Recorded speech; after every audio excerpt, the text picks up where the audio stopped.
जय हिंद दोस्तों, मैं हूं आपका दोस्त श्योर।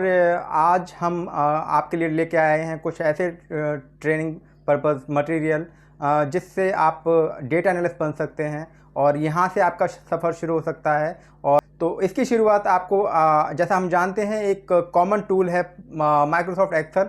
इसके बाद काफ़ी सारे टूल्स हैं जिनकी जानकारी हम आगे लेंगे। पहले तो मैं आपसे एक सवाल करना चाहूँगा, क्या आप अपने करियर की शुरुआत एक बड़ी कंपनी से करना चाहते हैं? अगर हाँ, तो आप मेरे साथ इस चैनल पर आगे चलें और मैं आपको कुछ ऐसे टूल्स की जानकारी दूंगा जिससे आप एक डेटा एनालिस्ट बन सकते हैं। कि मैंने आपको इंटर पार्ट से कहा कि आप एक्सेल बिगिनर्स हो तो ये वीडियो आपको बहुत यूजफुल होने वाला है। तो कैसे? सबसे पहले तो मैं एक्सेल स्टार्ट करके दिखाऊंगा। एक्सेल के हर एक पार्ट को मैं एक्सप्लेन करूंगा। कुछ फॉर्मूलाज रहेंगे जो बेसिक लेवल पे या बिगिनर्स लेवल को पे आपको पता रहने चाहिए, वो भी मैं आपको बताऊंगा। चलिए सबसे पहले हम यहाँ पे एक्सेल स्टार्ट करते हैं। सबसे पहले करना क्या है, यहाँ पे आपको रन कमांड लेना है। आप रन कमांड से स्टार्ट कर सकते हैं। आप सर्च बॉक्स में डायरेक्टली एक्सेल टाइप करेंगे तो भी चलेगा। रन कमांड लेने के लिए आपको स्टार्ट और आर बटन प्रेस करना है, यानी विंडो की प्लस आर।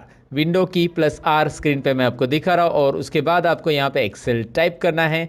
एंड एक्सेल जैसे आप टाइप करोगे, एंटर करोगे, एक्सेल शुरू हो जाएगा दोस्तों। तो जैसे एक्सेल शुरू करूंगा आपके सामने ये स्क्रीन का लेआउट आ जाएगा। इस तरह की स्क्रीन आ जाएगी। अगर आपका एक्सेल 2013 है, 16 है और 10 है तो थोड़ा बहुत चेंजेस रहेगा उसमें, लेकिन यहाँ पे 13 और 16 क्योंकि एक्सेल के अलग अलग वर्जन है। जो भी वर्जन आप यूज़ करते होगे डोंट वरी, जो मैं टिप्स या ट्रिक्स एक्सेल की बेसिक बिगिनर लेवल की बताने वाला हूँ वो सभी वर्जन में आपको यूज़फुल रहेगी। इसीलिए मैं कौन सा वर्जन यूज़ करता हूँ इससे कोई फ़र्क नहीं पड़ने वाला।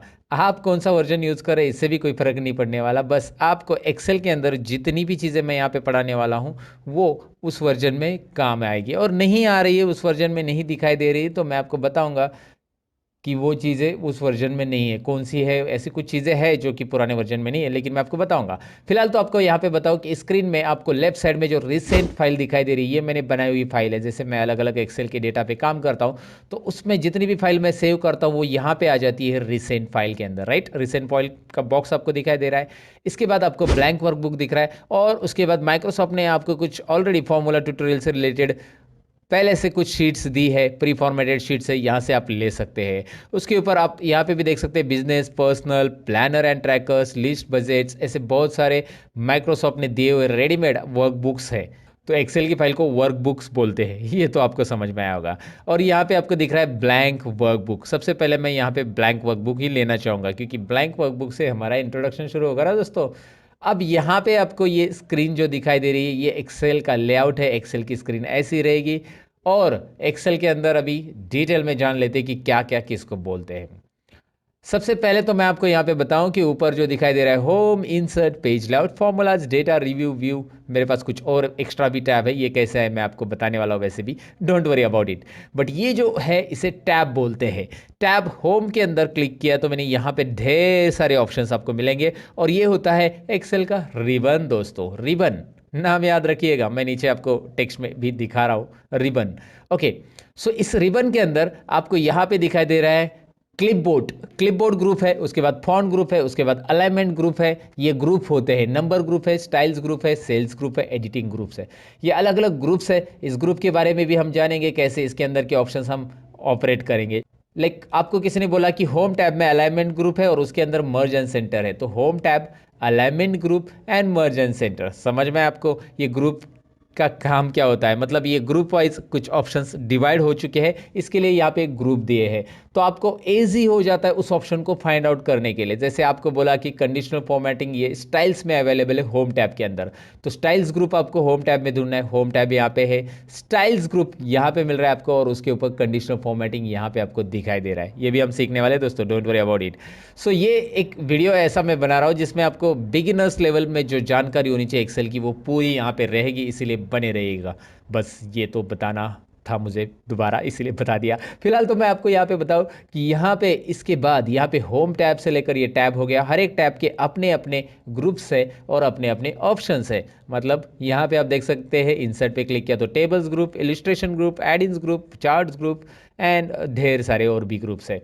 फिलहाल मैं पढ़ने रहा हूँ। वैसे पेज लेआउट है, वैसे फॉर्मूलाज है, डेटा, रिव्यू एंड व्यू है। अब मैं आपको क्या बता रहा हूँ, आगे ज़रा ध्यान दीजिए। अभी क्या है आगे, ये है नेम बॉक्स। अब ये नेम बॉक्स की जानकारी हम आपको डिटेल में देने वाले, इसका नाम याद रखिए नेम बॉक्स, और जिस सेल में हम क्लिक करेंगे उसका वो नाम बता रहा है, ये भी आपको यहाँ पे समझ में आ जाएगा। जैसे मैं इस बॉक्स में क्लिक कर रहा हूँ, इस बॉक्स को वैसे सेल बोलते हैं एक्सेल में, ये बॉक्स जो है इसे सेल बोला जाता है, CELL, राइट। तो ऑलवेज रिमेंबर दोस्तों, ये सेल जो होता है इसका एक एड्रेस होता है।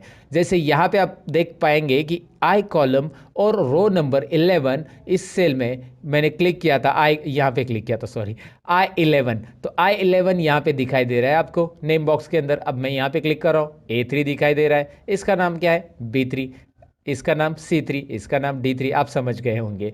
अब इसमें नेम बॉक्स क्या काम करता है, सेल का नाम दिखाता है, और भी बहुत सारे काम करता है नेम बॉक्स, आपको आगे पता चल जाएगा। नेम बॉक्स के बाद बारी आती है फॉर्मूला बार की। उसी के राइट साइड में यहाँ पे जो आपको दिखाई दे रहा है फॉर्मूला बार, ओके। यहाँ पे ये जो बार है, यानी कि ये वो बार नहीं है जहाँ पे लोग बार बार जाते हैं, ये फॉर्मूला वाला बार है जहाँ पे हमें फॉर्मूला दिखाई देगा दोस्तों, राइट। अब इसमें फॉर्मूला कैसे दिखाई देगा, मैं आपको यहाँ पे एक छोटा सा एग्जांपल बताता हूँ। कोई भी सेल के अंदर क्लिक कीजिए, जैसे मैंने यहाँ पे E5 पे क्लिक किया है और इसके अंदर मैं कुछ लिखूंगा। अब मैं यहाँ पे एक बात बताना चाहूँगा कि यार ये आपको जूमिंग में मुझे बार बार जूम करना पड़ रहा है, तो इस बॉक्स की साइज़ मैं बढ़ाना चाहता हूँ, मतलब ओवरऑल ये जो बॉक्सेस है उनकी सबकी साइज़ एक साथ बढ़ानी है, तो जूम मैं कर सकता हूँ एक्सेल के अंदर। उसके लिए शॉर्टकट की है Alt+V+Z। Alt+V+Z ये शॉर्टकट की मैं यहाँ पे बता रहा हूँ आपको, इसे प्रेस कैसे करना है मैं बता देता हूँ। अल्ट के बाद V प्रेस करना है, अल्ट के साथ में V प्रेस कीजिए, आपको कुछ रिजल्ट नहीं आएगा, बाद में आपको Z इंडिविजुअल प्रेस कर देना है। जैसे आप प्रेस करोगे यहाँ पे एक डायलॉग बॉक्स आएगा, जो कि मैं यहाँ पे मिडल में ले रहा हूँ स्क्रीन के, और आपको दिखा रहा हूँ जूम का डायलॉग बॉक्स है, मैग्निफिकेशन। इसमें आप अप एरो और डाउन एरो प्रेस करके, कीबोर्ड के ऊपर से अप और डाउन एरो प्रेस करके आप इसका जूमिंग लेवल डिक्लेयर कर सकते हैं। मैक्सिमम एक्सेल में 400% आप जूमिंग कर सकते हैं, जो कि आप एक कस्टम ऑप्शन दिया है उसमें आप टाइप करके ले सकते हैं। तो कस्टम में टाइप कीजिए 400%, तो 400 हो जाएगा। फिलहाल मुझे ज़रूरत नहीं है, 200 मैंने सिलेक्ट किया है। I do one thing, okay करेंगे। मैक्सिमम 400 है, मिनिमम 10% जूमिंग। अच्छा, अगर आपको Alt+V+Z से नहीं करना है तो और कौन सा तरीका है जूमिंग करने का, आप कंट्रोल बटन प्रेस करके माउस का स्क्रॉल बार घुमा सकते हैं आगे और पीछे। कीबोर्ड के ऊपर जो कंट्रोल बटन रहता है उसे प्रेस करके रखिएगा, माउस का स्क्रॉल बार आगे और पीछे घुमाएंगे तो क्या होने वाला है आपको पता है, जूम इन जूम आउट होने वाला है, राइट।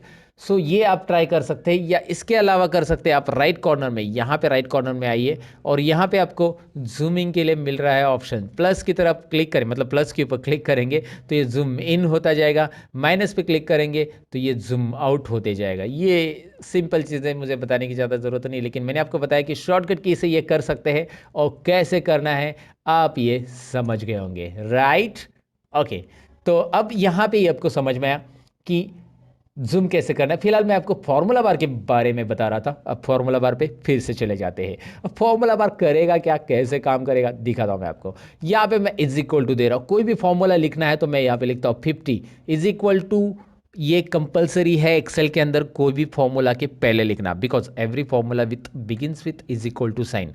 ये अंग्रेजी में समझ आता है, हिंदी में बताता हूँ, हर एक formula is equal to sign से शुरू होता है, हर एक फॉर्मूला बराबर साइन से शुरू करते हैं हम, अरे सबको पता है यार। यहाँ पे देखिए 50 + 30 मैंने लिखा, ये प्लस का साइन जो कीबोर्ड के ऊपर प्लस रहता है वो कीजिए, और माइनस का साइन वहाँ पे माइनस का साइन है। मल्टीप्लिकेशन के लिए आप मल्टीप्लिकेशन यानी एस्ट्रिक का साइन यूज़ कर सकते हैं, और डिवाइड के लिए यहाँ पे स्लैश का साइन है, जो स्क्रीन के ऊपर मैं आपको दिखा रहा हूँ कि कौन सा साइन किसके लिए यूज़ किया जाता है, तो आप ज़रूर कर सकते हैं इसे। यहाँ पे देखिए एक सिंपल कैलकुलेशन हो चुका है, 50 + 30 यहाँ पे आ गया 80।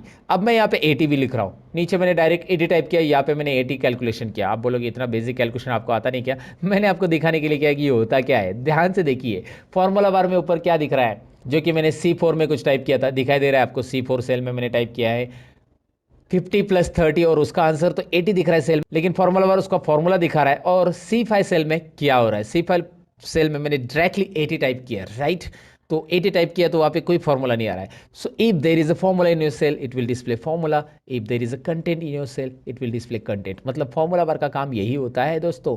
यहाँ पे देखिए फॉर्मूला है तो फॉर्मूला दिखा रहा है, यहाँ पे देखिए सेल में कंटेंट है तो कंटेंट दिख रहा है, टेक्स्ट है तो टेक्स्ट दिखाई देगा। और यहाँ पे नोटिस कीजिए जब आप टेक्स्ट टाइप करेंगे तो वो लेफ्ट अलाइनमेंट में ऑटोमेटिक आएगा, जो भी टेक्स्ट आप टाइप करो, जैसे मैंने यहाँ पे टाइप किया लर्न मोर, तो ये आपको ये थोड़ा सा कॉलम की साइज़ में बढ़ाना बताऊंगा आपको आगे, लेकिन यहाँ पे दिख रहा है ये लेफ्ट साइड में रहेगा और ये रहेगा राइट साइड में। टेक्स्ट हमेशा लेफ्ट साइड में अलाइन करता है और नंबर हमेशा राइट में अलाइन करता है, लेकिन हम उसे अलाइन चेंज कर सकते हैं, left to right, right to left कर सकते हैं।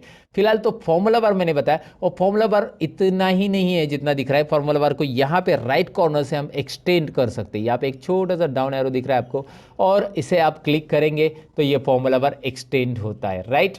ओके, यहाँ पे क्लिक करेंगे, एक्सटेंड मतलब थोड़ा सा फॉर्मूला बार आपको बड़ा दिख रहा है ना।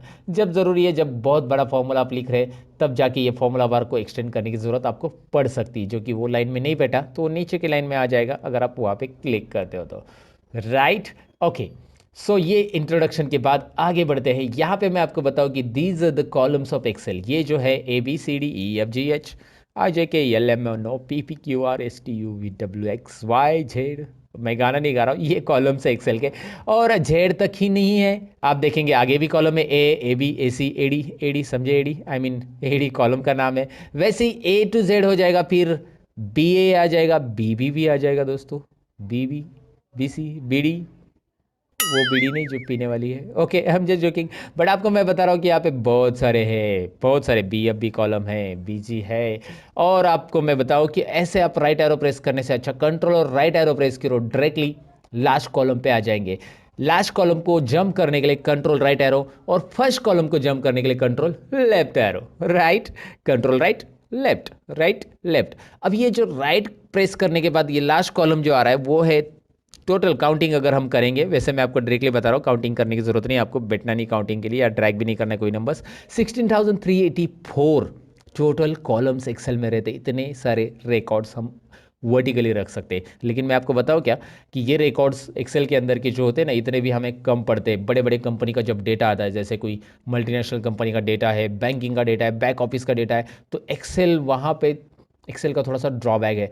लेकिन एक्सेल के अलावा और क्या यूज़ कर सकते हैं, मैंने मेरे चैनल के वीडियोस में बताया है, वो है कि आप एक्सेल में वो डेटा नहीं हो रहा है तो एक्सेल के अंदर ही हम एक्सेल के कुछ एडिंग्स यूज़ करके वर्क उसके ऊपर काम कर सकते हैं। फिलहाल तो मैं आपको बताऊं कि कंट्रोल लेफ्ट और कंट्रोल राइट एरो से हमने यहाँ पे जंप किया था लास्ट कॉलम में, फर्स्ट कॉलम से last column, 16,384 total columns Excel में ABCD से लेकर ऐसे। और ऐसे ही आप डाउन एरो प्रेस करोगे तो आपको रोज मिलेंगे ढेर सारे, जो कि आपको दिखाई दे रहा है स्क्रॉल होते जा रहे हैं। लेकिन अभी मुझे लास्ट रो पे जाना है तो मैं थोड़ी डाउन एरो प्रेस करते रहूँगा कीबोर्ड का, मैं कंट्रोल और डाउन एरो प्रेस करूँगा। जी हाँ, control down arrow directly last row, control up arrow directly first row, control down arrow 10,48,576, 10,48,576, इतने सारे रोज है दोस्तों। ओ माय गॉड, इतने सारे रोज, इतने सारा डेटा हम रख सकते हैं। अगर आपका कोई छोटा बड़ा डेटा है तो you can easily enter it, but आपका जब बड़ा डेटा आता है तो एक्सेल के अंदर मैं आपको बताऊं कि 1 लाख रो रखने के बाद और उसके ऊपर फॉर्मूला अप्लाई करने के बाद एक्सेल सपोर्ट नहीं करता है। ये एक एक्सेल का कड़वा सच है दोस्तों। जी हाँ, 10 लाख रोज यहाँ पे है, आप 10 लाख का रिकॉर्ड रख सकते हैं, लेकिन जब आप कोई भी 10 लाख सेल्स पे अगर फॉर्मूला अप्लाई करने जाएंगे, you will not get proper result, because वो फाइल बहुत हेवी हो जाती है और एक्सेल हेवी फाइल को सपोर्ट नहीं कर पाता है। इसीलिए तो एक्सेल ने 2010 में ये बातें ध्यान में रखी, और 2010 के ऑफिस के लिए 2010 से आगे जितना भी वर्जन है, 10, 13, 16 वर्जन जो है या 19 वर्जन है, उसके लिए पावर पाइवट ये लॉन्च किया गया है। पावर पाइवट, यहाँ पे आपको एक मेनू दिख रहा है पावर पाइवट, इसके बारे में मैं वीडियो बनाने वाला हूँ, आप इंटरेस्टेड हो तो पावर पाइवट आगे देखिएगा। लेकिन ये थोड़ा सा एडवांस लेवल या एडवांस एक्सेल के पार्ट में आता है। तो ये जहाँ पे डेटा बहुत बड़ा आता है, फॉर्मूले लगते हैं, तो एक्सेल वहाँ पे आपको सपोर्ट नहीं करता है, तो इसीलिए उन्होंने पावर पाइवट बनाया जहाँ पे आप अलग फॉर्मूलाज यूज़ करके एक्सेल के अंदर पावर पाइवट में काम कर सकते हैं। फिलहाल वो बातें तो साइड में रहने दो, हम सीख रहे हैं यहाँ पे कि एक्सेल में इतने सारे रोज रहते हैं, 10,48,576, और पहला रो है हमारा यहाँ पे दिख रहा है control up and down arrow, control right and left arrow, ये जो शॉर्टकट की आगे यहाँ पे कॉलम्स और रोज मैंने बताया, और कॉलम और रोज के इंटरसेक्शन में, यानी कि दोनों के एक दूसरे को जहाँ पे वो छेड़छाड़ करते हैं, आई मीन यहाँ पे आपको दिख रहा है एक बॉक्स बन रहा है, तो यहाँ पे इंटरसेक्शन जो हो रहा है उसको सेल बोलते हैं, जो कि सेल का हर एक का एड्रेस आ जाता है, यहाँ पे मैंने बताया था आपको। लेकिन जैसे आप ऐसे सेल सेलेक्ट कर ले तो इसे बोलते हैं रेंज ऑफ सेल, इसे क्या बोलते हैं, रेंज ऑफ सेल। तो कौन सी रेंज है, क्या आप मुझे बता सकते हैं? नहीं, तो मैं आपको बता देता हूं, कोई बात नहीं। C3 सेल से लेकर F11, C3 से F11 लिखेंगे कैसे इसका, अगर लिखने की बारी आती है आपको कहीं पे तो C3 से F11 बीच में कॉलन यूज़ किया जाता है रेंज को डिफाइन करने के लिए। तो ये रेंज हो गया। अगर आप ये सिलेक्ट करेंगे, टेल मी नाउ D3 से लेकर F11, राइट। तो ये रेंज ऑफ सेल होता है जो कि आपको याद रखना है, जिसमें हेड सेल हमेशा वाइट रहता है और बाकी सेल इस तरह से रहती है। तो रेंज ऑफ सेल या ग्रुप ऑफ सेल को एक साथ सेलेक्ट करने के बाद रेंज कौन सी होती है वो मैंने आपको बता दिया। नेम क्या होता है ये मैंने बता दिया। उसके बाद हम बढ़ते हैं आगे शीट की तरफ। यहाँ पे आपको दिखाई दे रहा है नीचे शीट 1 आ चुका है, और ऐसे आप एक्सेल में ढेर सारे शीट ले सकते हैं अलग अलग रिकॉर्ड्स रखने के लिए। मैं यहाँ पे बस प्लस पे क्लिक करते जा रहा हूँ। वैसे मैं शॉर्टकट की भी बता देता हूँ, शिफ्ट और F11। शिफ्ट और F11 करेंगे तो शीट इंसर्ट होगी, लेकिन जब आप कीबोर्ड से मतलब शॉर्टकट की से शीट इंसर्ट करते हैं, देखिए मैं शिफ्ट F11 कर रहा हूँ तो वो लेफ्ट साइड में इंसर्ट होगी, वो यहाँ पे लेफ्ट साइड में इंसर्ट हो रही है। दिखाई दे रहा है आपको शीट शिफ्ट प्लस F11 करने से क्या होगा, शीट लेफ्ट साइड में इंसर्ट हो रही है। और अगर यहाँ पे प्लस पे क्लिक करके आप इंसर्ट करते हो तो वो राइट में इंसर्ट हो रही है, राइट। ओके, समझ में आपको। वो शीट को आप ऐसे अरेंज कर सकते हैं। वैसे ये 7 नंबर को यहाँ पे ड्रॉप करना है, 8 नंबर को यहाँ पे ड्रैग एंड ड्रॉप करना है, बस माउस का बटन क्लिक करके रखिए, ड्रैग एंड ड्रॉप, राइट। ये ऑर्डर में आ चुका है। कोई भी शीट कहीं पे भी आप रख सकते हैं। ये शीट्स आप यहाँ पे बहुत सारी इंसर्ट कर सकते हैं, लेकिन डिपेंड आपके डेटा कितने हैं। आपके 12 महीने का डेटा है तो 12 शीट इंसर्ट करो। आपके पास बहुत सारा अलग अलग शीट्स का रिकॉर्ड है तो वहाँ पे अलग अलग शीट्स बना के अलग अलग रिकॉर्ड रख सकते हैं। जैसे हर एक शीट के अंदर उतने रोज और उतने कॉलम आपको मिलने वाले जितने कि पहले शीट में है। और यहाँ पे शीट से रिलेटेड कुछ और टिप्स एंड ट्रिक्स है जो आगे मैं आपके साथ शेयर करूंगा। लेकिन शीट को डिलीट कैसे करना है और रीनेम कैसे करना है ये चीज़ें बता के जाऊंगा। यहाँ पे कुछ बेसिक चीज़ें शीट से रिलेटेड देखते हैं। जैसे इस शीट में कुछ नाम देना है तो आप यहाँ पे राइट क्लिक कीजिए इस शीट के ऊपर और रीनेम ऑप्शन। इससे होगा क्या, इस शीट को आप कस्टमाइज नेम दे सकते हैं। और मैंने यहाँ पे लिया स्टूडेंट डेटा। जब भी मैं शीट का नाम दूंगा तो मेरा रिकमेंडेशन आपको ये रहेगा कि यहाँ पे अंडरस्कोर साइन ऐड कीजिए, स्पेस ना दीजिए। स्पेस भी दे सकते हैं आप, स्पेस से भी नाम ऐड होता है, कोई इशू नहीं है। बट मेरा रिकमेंडेशन इसलिए रहेगा क्योंकि आगे जाकर एक्सेल जब एडवांस आप सीखोगे तो आपको ये नाम देने की अगर आदत है तो इस नाम का बेनिफिट ये होता है कि जब आप प्रोग्रामिंग में इस शीट का नाम यूज़ करना चाहते हो तो कर सकते हैं, एक्सेल की VBA कोडिंग में वगैरह। तो इसलिए मैं आपको थोड़ा सा ऐसा प्रिपेयर करूंगा कि भाई आप थोड़े से एडवांस भी जानते हो एक्सेल के अंदर कि एक्सेल के अंदर शीट को नाम कैसे देना है। फिलहाल यहाँ पे मैंने स्पेलिंग मिस्टेक कर दी है, ओके उसको मैंने करेक्ट कर दिया। ओके स्टूडेंट डेटा, ऐसे शीट को आप राइट क्लिक करके रीनेम कर सकते हैं। नहीं चाहिए तो शीट को यहाँ से आप डिलीट कर सकते हैं, या वो ऊपर इंसर्ट है इंसर्ट भी कर सकते हैं शीट को। इसी शीट का कॉपी बनाना है कॉपी कर सकते हैं। इसका कोड भी है, प्रोटेक्ट भी है, इसका टैब कलर भी है। कोड प्रोटेक्ट जो है वो आगे देखने वाले हैं। फिलहाल टैब कलर देखिए, यहाँ पे टैब कलर मैं दे रहा हूँ। हर एक शीट को अलग अलग कलर देके आप इस तरह से फॉर्मेटिंग रख सकते हैं दोस्तों, राइट। सो ये तो चीज़ें आपको समझ में आई कि शीट कैसे इंसर्ट करते हैं, डिलीट कैसे करना है। लेकिन एक बात मैं यहाँ पे बताना चाहूँगा। शीट के अंदर मैंने कुछ कंटेंट लिखे हैं and after that I am going to delete this sheet. Right now I am going to delete, so it will show you one message. एक शीट का मैसेज आ रहा है, Microsoft Excel will permanently delete this sheet, do you want to continue. ये Excel क्या कर रहा है, पूरी की पूरी शीट परमानेंटली डिलीट कर रहा है। अगर आप इसे डिलीट करते हो तो आपको डेटा मिलने वाला नहीं है। मैंने डिलीट कर दिया, आप बोलोगे मैं अंडू कर सकता हूँ, नहीं होगा अंडू। कंट्रोल Z यहाँ पे नहीं चलेगा दोस्तों, कंट्रोल Z चलेगा बस आप जब शीट के अंदर के कुछ डेटा डिलीट करते, जैसे यहाँ पे डेटा डिलीट कर दिया, गलती से डिलीट हो गया, तो एक्सेल ने हमें दिया है अंडू या माइक्रोसॉफ्ट ने हमें दिया है अंडू। हमारी गलतियाँ माइक्रोसॉफ्ट हमें माफ़ करता है, एक नहीं 100 गलतियाँ भी अंडू कर सकते हैं हम, लाइफ में नहीं कर सकते, इतना याद रखना। I am just joking. Okay तो यहाँ पे अंडू कर दिया मैंने, कंट्रोल Z से अंडू हो गया, राइट। तो शीट के अंदर का डेटा डिलीट हो गया तो कोई बात नहीं, लेकिन शीट डिलीट हो गई तो वो अंडू नहीं होती, इसीलिए उसका डेटा चाहिए या नहीं चाहिए वो आपको कंफर्म करना है। यहाँ पे परमानेंट डिलीट हो रहा है, परमानेंट डिलीट तो आप समझ गए होंगे, राइट। तो आपको यहाँ पे शीट डिलीटेशन के बारे में एक चीज़ मुझे बतानी थी, मैंने बता दी। शीट प्रोटेक्शन और बाकी सारी चीज़ें जो है शीट से रिलेटेड आगे सीखने वाले हैं। इंट्रोडक्शन में आगे मैं आपको बताऊंगा कि एक्सेल की स्क्रीन को आपको छोटा करना है तो उसके लिए मतलब रिस्टोर करना है स्क्रीन को, तो उसके लिए शॉर्टकट की मैं बता रहा हूँ, अल्ट स्पेस और R बटन प्रेस कीजिए। देखिए alt space R, alt space X, interesting है, अल्ट स्पेस R स्मॉल हो गया, अल्ट स्पेस X। इस तरह से एक्सेल की स्क्रीन को आप छोटा बड़ा कर सकते हैं। ये शॉर्टकट कीज एक इंपॉर्टेंट है जो कि मैंने आपको बता दी। यहाँ पे आगे चलते हैं अभी डेटा के ऊपर और काम करते हैं कुछ एक्सेल के अंदर, साथ में उसकी फाइल कैसे सेव होती है, कौन कौन से फॉर्मेट में सेव किया जाता है, ये चीज़ें भी हम यहाँ पे देखते हैं। तो इंट्रोडक्शन के बाद अब नेक्स्ट पार्ट की तरफ बढ़ते हैं, जिसमें डेटा टाइपिंग कैसे करना है यहाँ पे देखेंगे। एक्सेल के अंदर डेटा एंट्री होता है, ये आपने सुना ही होगा, लेकिन डेटा एंट्री कैसे करना है आपके सबके मन में ये क्वेश्चन रहेगा। तो सबसे पहले तो मैं क्या करता हूँ, इस वर्कबुक, ये दिख रहा है बुक 1 आ चुका है, इसको मुझे अभी क्लोज करना है, मुझे नया बुक लेना है, तो मैं कंट्रोल W करूँगा, कंट्रोल W क्लोज बुक। ये जो है एक्सेल वर्कबुक नहीं क्लोज होगा, जो हमारा ओपन बुक है, ओपन फाइल है एक्सेल की, वो क्लोज होगी। So do you want to save it, हमें सेव नहीं करना है, डोंट सेव पे मैं क्लिक करता हूँ। कंट्रोल N करूंगा नया वर्कबुक लेने के लिए, जहां पे आपको दिखाई दे रहा है नीचे आप देख सकते हैं शीट 1 नया फ्रेश आ चुका है, इस वर्कबुक का नाम देख सकते हैं बुक 2 आ चुका है, right. Okay, so now I will do one thing, पहले तो इसे जूम करूंगा, Alt+V+Z, हमेशा की तरह जूम हो गया। इसमें अभी कंटेंट टाइप करने के लिए मैं कोई भी रिकॉर्ड लेता हूं जो कि आपके फैमिलियर रहेगा, आपको पहचान का रहेगा, आपको इजी लगेगा, ऐसा डेटा जो कि हमने देखा रहेगा वो लेता हूं। सीरियल नंबर लेने के बाद मैंने लिया नेम ऑफ स्टूडेंट, आप कुछ भी ले लीजिए, एम्प्लॉय लीजिए या कुछ और।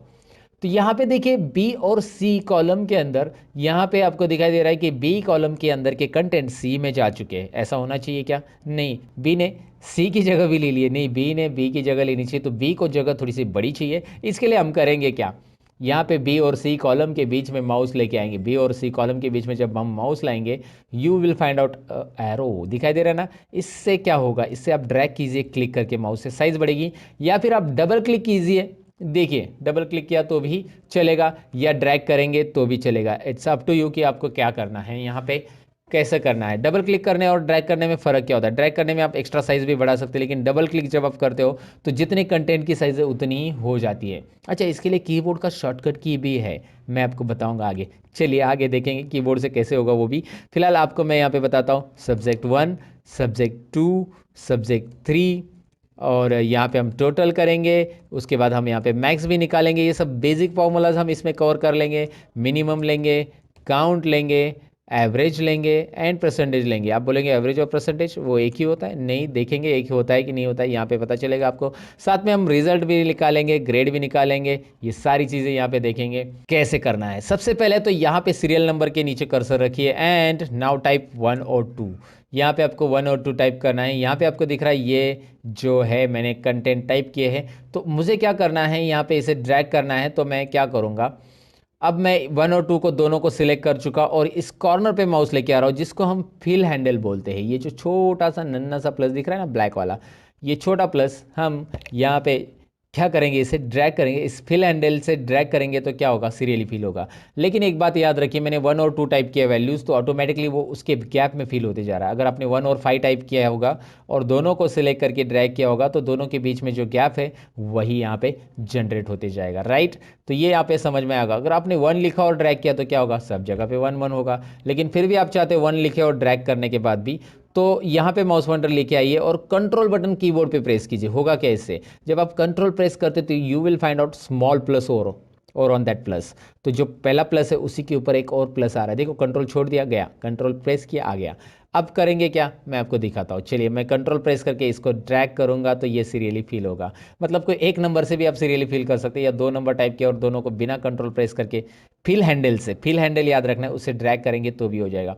अच्छा, यहाँ पे भी ऑप्शन है, आपने गलती से फिल सीरीज किया और आपको कॉपी सेल्स चाहिए, तो यहाँ पे ऑप्शन है copy cells, fill formatting only, fill without formatting, flash fill, ये सारी चीज़ें आती है, ये आगे के है। लेकिन कॉपी सेल से क्या होगा, देखिए यहाँ पे फिलहाल मैं कंट्रोल Z करता हूँ और दोबारा यहाँ पे मैं ड्रैग करूँगा कंट्रोल बटन प्रेस करके, और मैं यहाँ पे लगभग 5 स्टूडेंट ही लेता हूँ आपको एक एग्जाम्पल रिपोर्ट दिखाने के लिए। और यहाँ पे कॉपी सेल हो गया अभी, क्योंकि मैंने कंट्रोल छोड़ दिया, तो फिल सीरीज भी कर सकते हैं आप यहाँ से, राइट। तो ये छोटे छोटे ऑप्शन जो होते हैं ये बिगिनर्स लेवल के लिए बहुत इंपॉर्टेंट होते हैं, और मैं ये समझता हूँ कि आपको एक्सेल कुछ भी नहीं आता है, इसलिए ये सारी चीज़ें एक्सप्लेन कर रहा हूँ मैं, ईच एंड एवरी पॉइंट को डिटेल में एक्सप्लेन करूँगा दोस्तों। ओके, तो यहाँ पे मैं कंटेंट टाइप करूँगा, जैसे कि मैंने नाम लिए ABCD, okay, it's up to you, कौन से भी नाम ले सकते हैं। एक बात ध्यान दीजिए, इस कॉलम की साइज़ देखिए कितनी बड़ी है, मैं इस कॉलम को डबल क्लिक करूँगा तो ऐसे छोटा हो जाएगा, इस कॉलम के ऊपर डबल क्लिक करूँगा तो ऐसा छोटा हो जाएगा, तो ऐसे हर एक कॉलम को करना पड़ेगा मुझे, राइट। इससे अच्छा मैं क्या करूँगा, ए से लेकर सब कुछ कॉलम को एक साथ सब कुछ ऐसे ड्रैग करूँगा, सभी कॉलम को ऐसे सिलेक्ट करूँगा जिसमें कंटेंट है। कैसे ड्रैग करना है, देखिए ए के ऊपर माउस पॉइंटर लाया, माउस का लेफ्ट बटन क्लिक करके रखा एंड ड्रैग किया एन तक, राइट।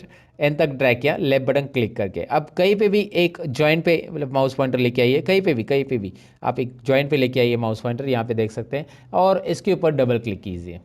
सभी कॉलम की साइज एक साथ एडजस्ट हो गई, है ना इंटरेस्टिंग। आप ऐसे भी कर सकते हैं। अच्छा, दूसरा तरीका क्या है, कीबोर्ड से कंट्रोल ए बटन प्रेस कीजिए, सिलेक्ट हो जाएगा, जितना भी डेटा टाइप किया वो सिलेक्ट हो गया।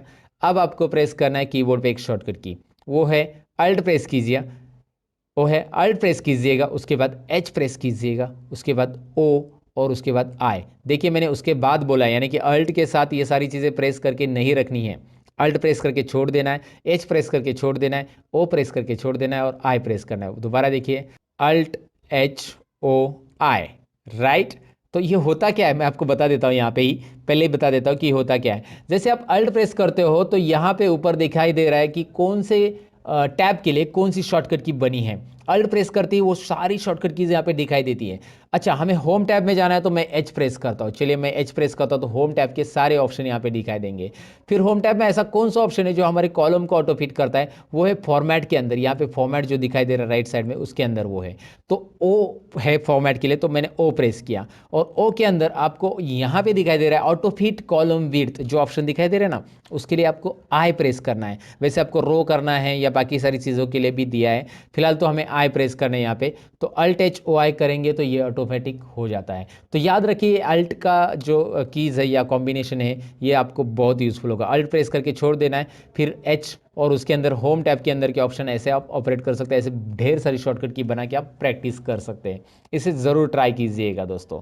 अब यहाँ पे लगभग हमने टाइप कर लिया हमारा डेटा। डेटा एंट्री करने के लिए आपको टाइप कैसे करना है मैंने आपको बताया। डेटा एंट्री की टिप्स भी इसमें मैं आपको बताऊंगा। सबसे पहली टिप्स देखिए डेटा एंट्री में, यहाँ पे ही मुझे डेटा फिल करना है सब्जेक्ट 1 2 3 में, राइट। और आपको पता है कि इसके बाद ये खत्म होने के बाद यहाँ पे टाइप करना है, यहाँ पे टाइप करना है। तो इससे अच्छा इन तीनों को सिलेक्ट कीजिए। जितने भी डेटा पे आपको कुछ भी टाइप करना रहता है उसको आपको सिलेक्ट करना बहुत ज़रूरी है। जब आप सिलेक्ट करोगे तो उसका बेनिफिट क्या होगा, चलिए मैं आपको दिखाता हूँ। यहाँ पे कोई नंबर मैं टाइप करूँगा तो ये नंबर टाइप करने के बाद कर्सर ऑटोमेटिकली नेक्स्ट सेल में चला जा रहा है। आपको नेक्स्ट सेल में जाने की ज़रूरत नहीं है। देखिए दिखाई दे रहा है ना आपको, यहाँ पे बस नंबर न्यूमेरिक कीपैड का एंटर कीजिए, नंबर टाइप कीजिए, और न्यूमेरिक कीपैड पे जो एंटर बटन है वो प्रेस कीजिए। ऑटोमेटिकली कर्सर आपका नेक्स्ट यहाँ पे आ चुका है। तो यहाँ पे आपने एक बॉक्स सेलेक्ट करने के बाद उस बॉक्स के अंदर आप इस तरह से सिलेक्शन आपका रहेगा। बस आपको यहाँ पे नंबर टाइप करके एंटर करना है। फास्ट डेटा एंटर करने के लिए ट्रिक्स या डेटा एंट्री के लिए ट्रिक्स ज़रूर आजमाइएगा दोस्तों। अच्छा, अब इसकी टोटल कैसे करते देखिए। यहाँ पे तीनों को सिलेक्ट कर रहा हूँ मैं, और तीनों को सिलेक्ट करने के बाद इसका टोटल आता है 142। देखिए इन तीनों को सिलेक्ट करता हूँ, इसका टोटल आता है 118। इन तीनों को सिलेक्ट करो, इसका टोटल आ रहा है 76। मैं इतना फास्ट कैलकुलेशन कैसे कर रहा हूँ, मैं नहीं कर रहा हूँ दोस्तों, एक्सेल खुद कर रहा है। तो जैसे मैं इसे सिलेक्ट कर रहा हूँ, यहाँ पे बॉटम में देखिए मैं यहाँ पे दिखा रहा हूँ आपको, सम और काउंट और एवरेज तीनों भी आ रहा है, राइट। यहाँ पे मैं देख के बता रहा हूँ आपको, मैं खुद कैलकुलेशन नहीं कर रहा हूँ। तो यहाँ पे सिंपल है, आपको करना क्या, इन तीनों को सिलेक्ट, यहाँ पे टोटल आ रही है, लेकिन ये टोटल मुझे यहाँ पे चाहिए। तो आई डू वन थिंग, यहाँ पे दिखाई दे रहा है राइट कॉर्नर में, होम टैब में राइट कॉर्नर में ऑटो सम ऑप्शन दिखाई दे रहा है। इस पर आप क्लिक करेंगे ना डायरेक्टली इस ऑटो सम पे, तो यहाँ पे डायरेक्टली ऑटो सम कर लेगा, और उसके अंदर एक प्री डिफाइंड फॉर्मूला आता है जिसको एक्सेल में बोला जाता है फंक्शन। ये है एक्सेल का सम फंक्शन। सबसे पहला फंक्शन हम सीख रहे हैं जिसमें ऑटोमेटिक टोटल करेंगे, और ये होता है एक्सेल में predefined formula. Always remember कि predefined formula in Excel is called a function. Excel में फॉर्मूला और फंक्शन ये दो अलग अलग वर्ड क्यों हैं, क्योंकि फंक्शन यानी कि एक्सेल के अंदर हम कोई भी फॉर्मूला नहीं लगाएंगे जो पहले से दिया रहेगा, उसके अंदर कोई भी मैथमेटिकल साइन हम नहीं ऐड करेंगे। यहाँ पे दिख रहा है हमने प्लस का साइन नहीं ऐड किया है, फिर भी हमें इसकी टोटल मिल रही है। तो पहले से डिफाइन किया गया फॉर्मूला जो होता है उसे हम एक्सेल में फंक्शन बोलते हैं। और अगर हमें इसकी टोटल करनी होती, मैं डिलीट कर रहा हूँ इसे, अगर इसे हमें टोटल करनी है तो मैं इज इक्वल टू करूँगा, इस सेल पे क्लिक करूँगा, ये है C2 जो कि एड्रेस दिखाई दे रहा है उसका, प्लस ये D2 प्लस ये है E2। इस तरह का ये जो होगा ये हमारा फॉर्मूला है। सो फॉर्मूला और फंक्शन में यहाँ पे समझने की कोशिश कीजिए कि उसका एक्चुअली फॉर्मूला क्या होता है। एक्सेल में ये फॉर्मूला है जो कि कस्टमाइज दिया हमने, और इसके पहले जो किया था वो फंक्शन है। और यहाँ पे मैं इसके ऊपर डबल क्लिक करूँगा तो सारे आंसर आ गए, मुझे बार बार फॉर्मूला देने की ज़रूरत नहीं है दोस्तों। तो आपको ये समझ में, डिलीट कर देता हूँ मैं, फंक्शन के साथ करूँगा। फंक्शन के लिए शॉर्टकट की भी है, मैं यहाँ पे क्लिक करूँगा तो ये आ रहा है ना, दिखाई दे रहा है ना, आ रहा है। इसको मैं शॉर्टकट की से एक्सेस करता हूँ। अल्ट इज इक्वल टू क्या प्रेस करना है कीबोर्ड पे, अल्ट और इज इक्वल टू प्रेस करना है। अल्ट और इज इक्वल टू प्रेस करने के बाद आपको डायरेक्टली मिलेगा टोटल का यहाँ पे फंक्शन। टोटल मतलब सम का function. Okay, some C2 to E2 वो बता रहा है कि C2 से E2 में जितने भी नंबर है वो फंक्शन में ऐड होंगे, वो सम फंक्शन में इंक्लूड होंगे, उतने नंबर्स ऐड होके यहाँ पे रिजल्ट आएगा। एंटर कीजिए, आपको रिजल्ट मिल रहा है। अच्छा, आप ये टाइप भी कर सकते हैं, चलिए मैं आपको दिखाता हूँ। इज इक्वल टू सम, आप ऐसा टाइप करेंगे तो नीचे देखिए बहुत सारे सम से रिलेटेड फंक्शन आ जाते हैं। सम से रिलेटेड बहुत सारे सम इफ सब सम प्रोडक्ट वगैरह सब है, लेकिन फिलहाल सम देख रहे हैं। अब ये सम टाइप करने के बाद आप टैब बटन प्रेस कीजिए, ऑटोमेटिक ओपन ब्रैकेट आ जाता है। आप ओपन ब्रैकेट दे सकते हैं शिफ्ट बटन प्रेस करके, लेकिन टैप किया ना टैप तो ऑटोमेटिक ओपन ब्रैकेट आ जाता है। अब करना क्या है, सब्जेक्ट 1 2 3 इन तीनों को सिलेक्ट कीजिए। C2 से E2 मैंने सिलेक्ट किया है, C2 टू E2 ये मैंने सिलेक्ट किया और ब्रैकेट क्लोज कीजिए। एंटर करने के बाद एक्सेल खुद ब्रैकेट क्लोज कर देता है। एक्सेल के पास सेंस है, यस सेंस ऑफ ह्यूमर है एक्सेल के पास दोस्तों। कैसे, मैं आपको बता देता हूँ। यहाँ पे पहला सेंस क्या दिया कि यहाँ पे उसने ट्रैक किया कि यहाँ पे टेक्स्ट है और यहाँ पे आपका नंबर है, तो उसने ऑटोमेटिकली इतनी रेंज ली। Alt is equal to shortcut की प्रेस करने के बाद मुझे रेंज सिलेक्ट करने की जरूरत नहीं पड़ी। दूसरी चीज, अगर यहाँ पे कोई नंबर रहता तो ऑटोमेटिकली वो सारे के सारे नंबर ले लेता। 1 भी नंबर है और ये भी ले लेता, राइट। तो ये भी याद रखना है। दूसरी चीज, यहाँ पे ब्रैकेट क्लोज मैंने नहीं किया, एंटर किया, एक्सेल ने ऑटोमेटिक ब्रैकेट क्लोज करके दे दिया है ना। छोटी छोटी चीजें आपको यहाँ पे पहले से समझनी है। और यहाँ पे डबल क्लिक करूंगा तो एक्सेल जानता है कि अभी करना क्या है उसको। यहाँ पे ये जो दिख रहा है ना फिल हैंडल, इसे आप क्लिक एंड ड्रैग कीजिए या डबल क्लिक कीजिए। अगर आप बोलो यार माउस से नहीं करना है सर, तो मैं आपको बता देता हूँ कि इसे क्लिक कीजिए, शिफ्ट और डाउन एरो प्रेस करके रखिए ऐसा, और कंट्रोल D बटन प्रेस कीजिए। कंट्रोल D फील डाउन, बहुत सारे शॉर्टकट की जो बेसिक लेवल पे आपको आनी चाहिए। कंट्रोल D, जिससे आप लोगों को इंप्रेस कर सकते हैं ये करके, इसीलिए ये बेसिक शॉर्टकट कीज आपको याद रखने है। सिलेक्ट करके कंट्रोल D कीजिए, फील डाउन, या फिर आप डबल क्लिक कीजिए, आ जाएगा यहाँ पे आपको इसका जवाब मिल जाएगा। तो मैंने आपको बताया कि इसका टोटल कैसे निकालना है। टोटल निकालने का जो प्री डिफाइंड सम है वो क्या होता है। फॉर्मूला भी हम दे सकते हैं, लेकिन फॉर्मूला देंगे तो वो बहुत लंबा भी हो जाता है, पेचीदा भी हो जाएगा, बराबर ना। सपोज एग्जांपल ले लो ना, लाइक आपको इसकी टोटल करनी है, इसकी टोटल करनी है, इसकी, तो इसके लिए 5 सेल है, 1 2 3 4 5 सेल। तो इतना बड़ा फॉर्मूला देने से अच्छा क्लिक कीजिए, अल्ट इज इक्वल टू कीजिए और एंटर बटन प्रेस कीजिए, राइट। यहाँ पे भी क्लिक कीजिए, अल्ट इज इक्वल टू कीजिए, एंटर बटन प्रेस कीजिए। ऐसे आप इसकी टोटल कर सकते हैं। अल्ट इज इक्वल टू से होता क्या है समझ में आपको।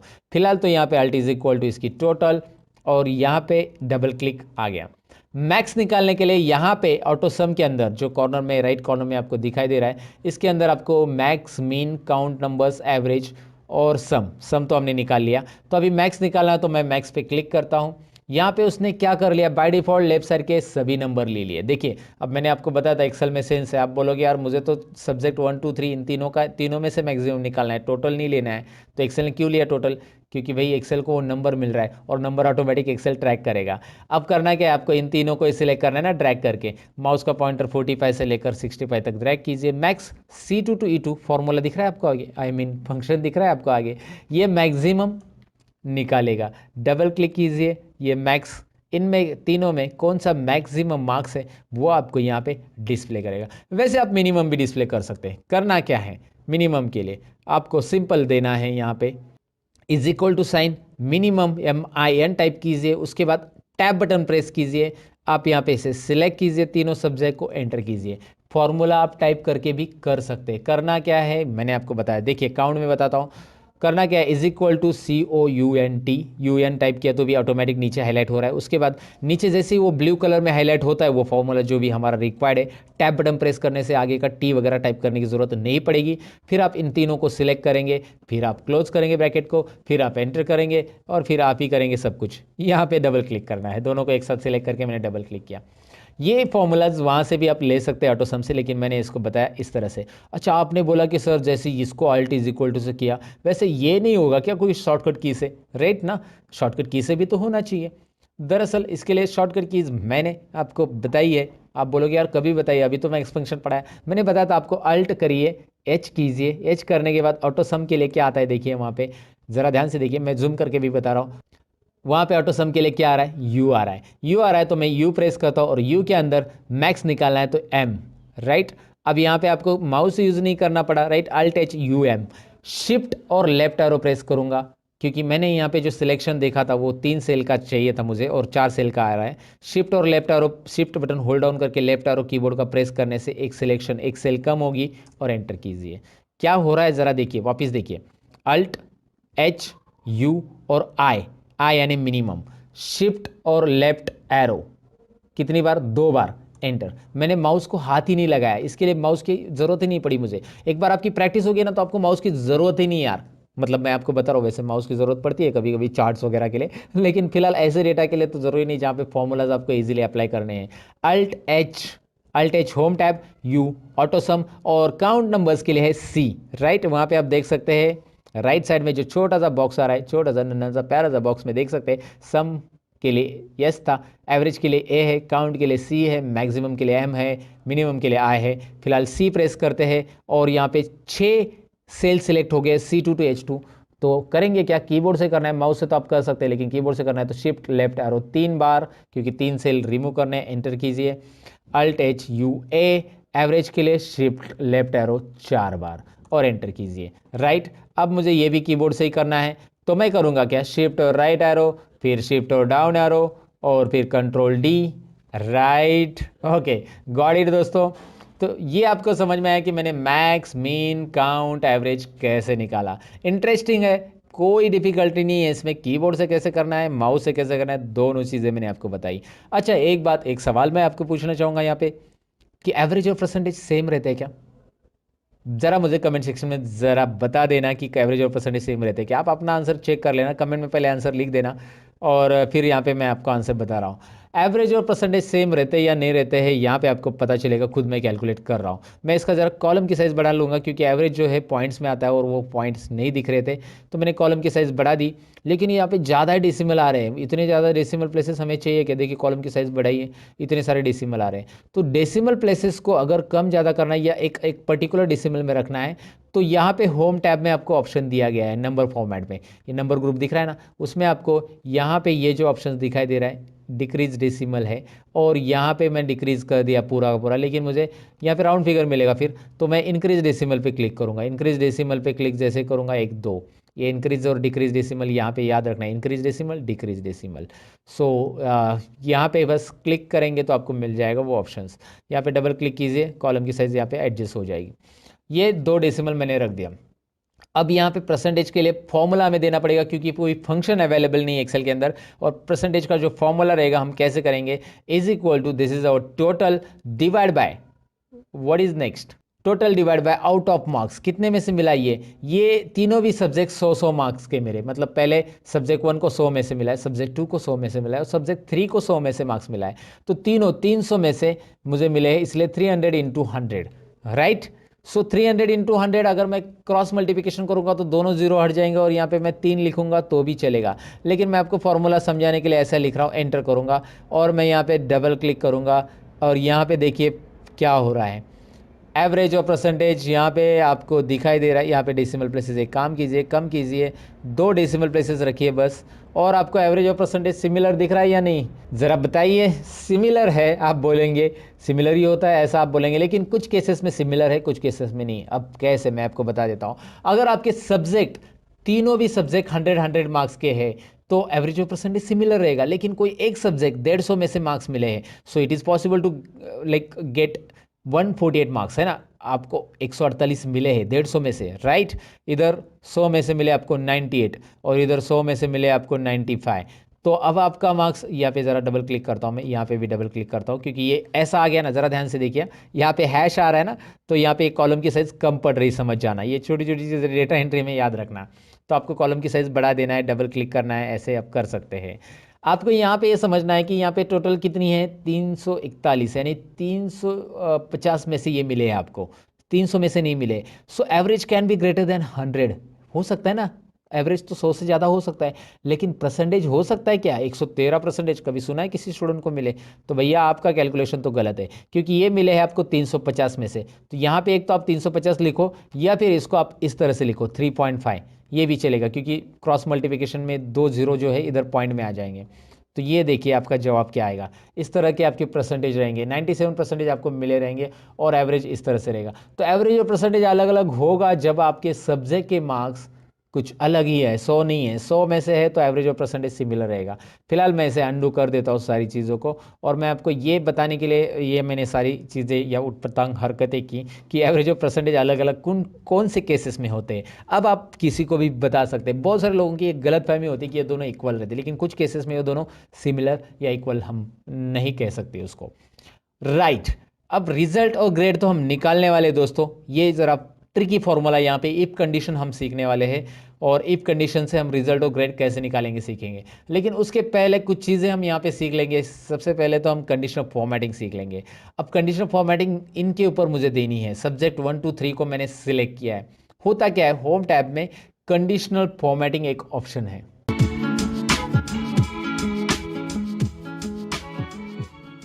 तो यहाँ पे जो कंडीशनल फॉर्मेटिंग ऑप्शन दिखाई दे रहा है उसका काम क्या है मैं आपको बता देता हूँ। जैसे आप उस पर क्लिक करोगे, highlight cells rules, top bottom rules, data bars, colour scale, icon set, ढेर सारी चीज़ें आ रही है। तो यहाँ पे हाईलाइट सेल्स रूल्स हम सीखने वाले हैं। एडवांस कंडीशनल फॉर्मेटिंग भी होता है जो कि मैं आपको आगे बताऊंगा। फिलहाल तो हम बेसिक चीज़ें पहले सीख लेते हैं इजीली। यहाँ पे कुछ हाईलाइट सेल्स रूल्स आपको दिखाई दे रहे हैं जिसमें आपको greater than, less than, between, equal to, text that contains, data occurring and duplicate values, right. अब मैं आपको सबसे पहले बताऊंगा कि कंडीशनल फॉर्मेटिंग करेगा क्या। जो नंबर्स मैंने सिलेक्ट किए हैं उसके ऊपर हम कुछ कंडीशन के अकॉर्डिंग फॉर्मेटिंग देंगे। अब कंडीशन के अकॉर्डिंग फॉर्मेटिंग यानी हमें लेस देन 35 वाले नंबर हाईलाइट करने हैं। वो कौन से कलर में रहते हैं? आपको स्कूल में जब आपको 35 से कम मार्क्स मिलते हैं तो कौन से कलर में लिखते हैं टीचर? कौन से कलर में, ज़रा बताइए?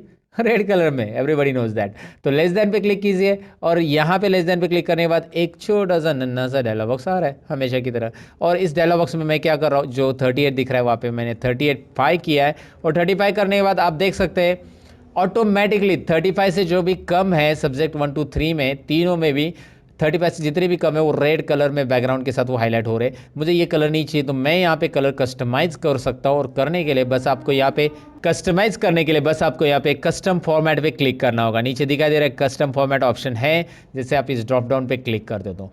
कस्टम फॉर्मेट में हमें यहाँ पे फिल या फिर फॉन्ट जो कलर चाहिए वो चूज़ कर सकते हैं। मैं फॉन्ट कलर ही देना चाहता हूँ, फॉन्ट में मैंने रेड कलर दे दिया।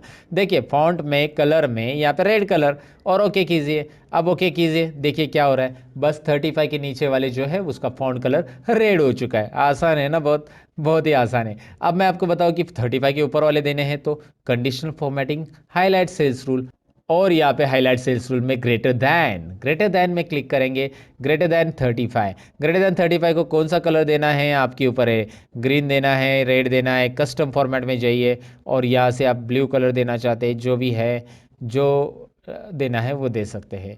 लेकिन एक बात यहाँ पे ध्यान दीजिए, मैंने 35 अगर लिखा तो वो तो ब्लैक कलर में आ रहा है ना, 35 ब्लैक कलर में आ रहा है, बाकी सब तो अपने ऑटोमेटिक अपने अपने कलर में आ रहे हैं। तो यहाँ पे मैं करूँगा क्या, कंडीशनल फॉर्मेटिंग में और एक चीज़ है जो कि आपको यहाँ पे देखनी चाहिए, इक्वल टू है, बिटवीन भी है, वैसे इक्वल टू 35 देते पहले।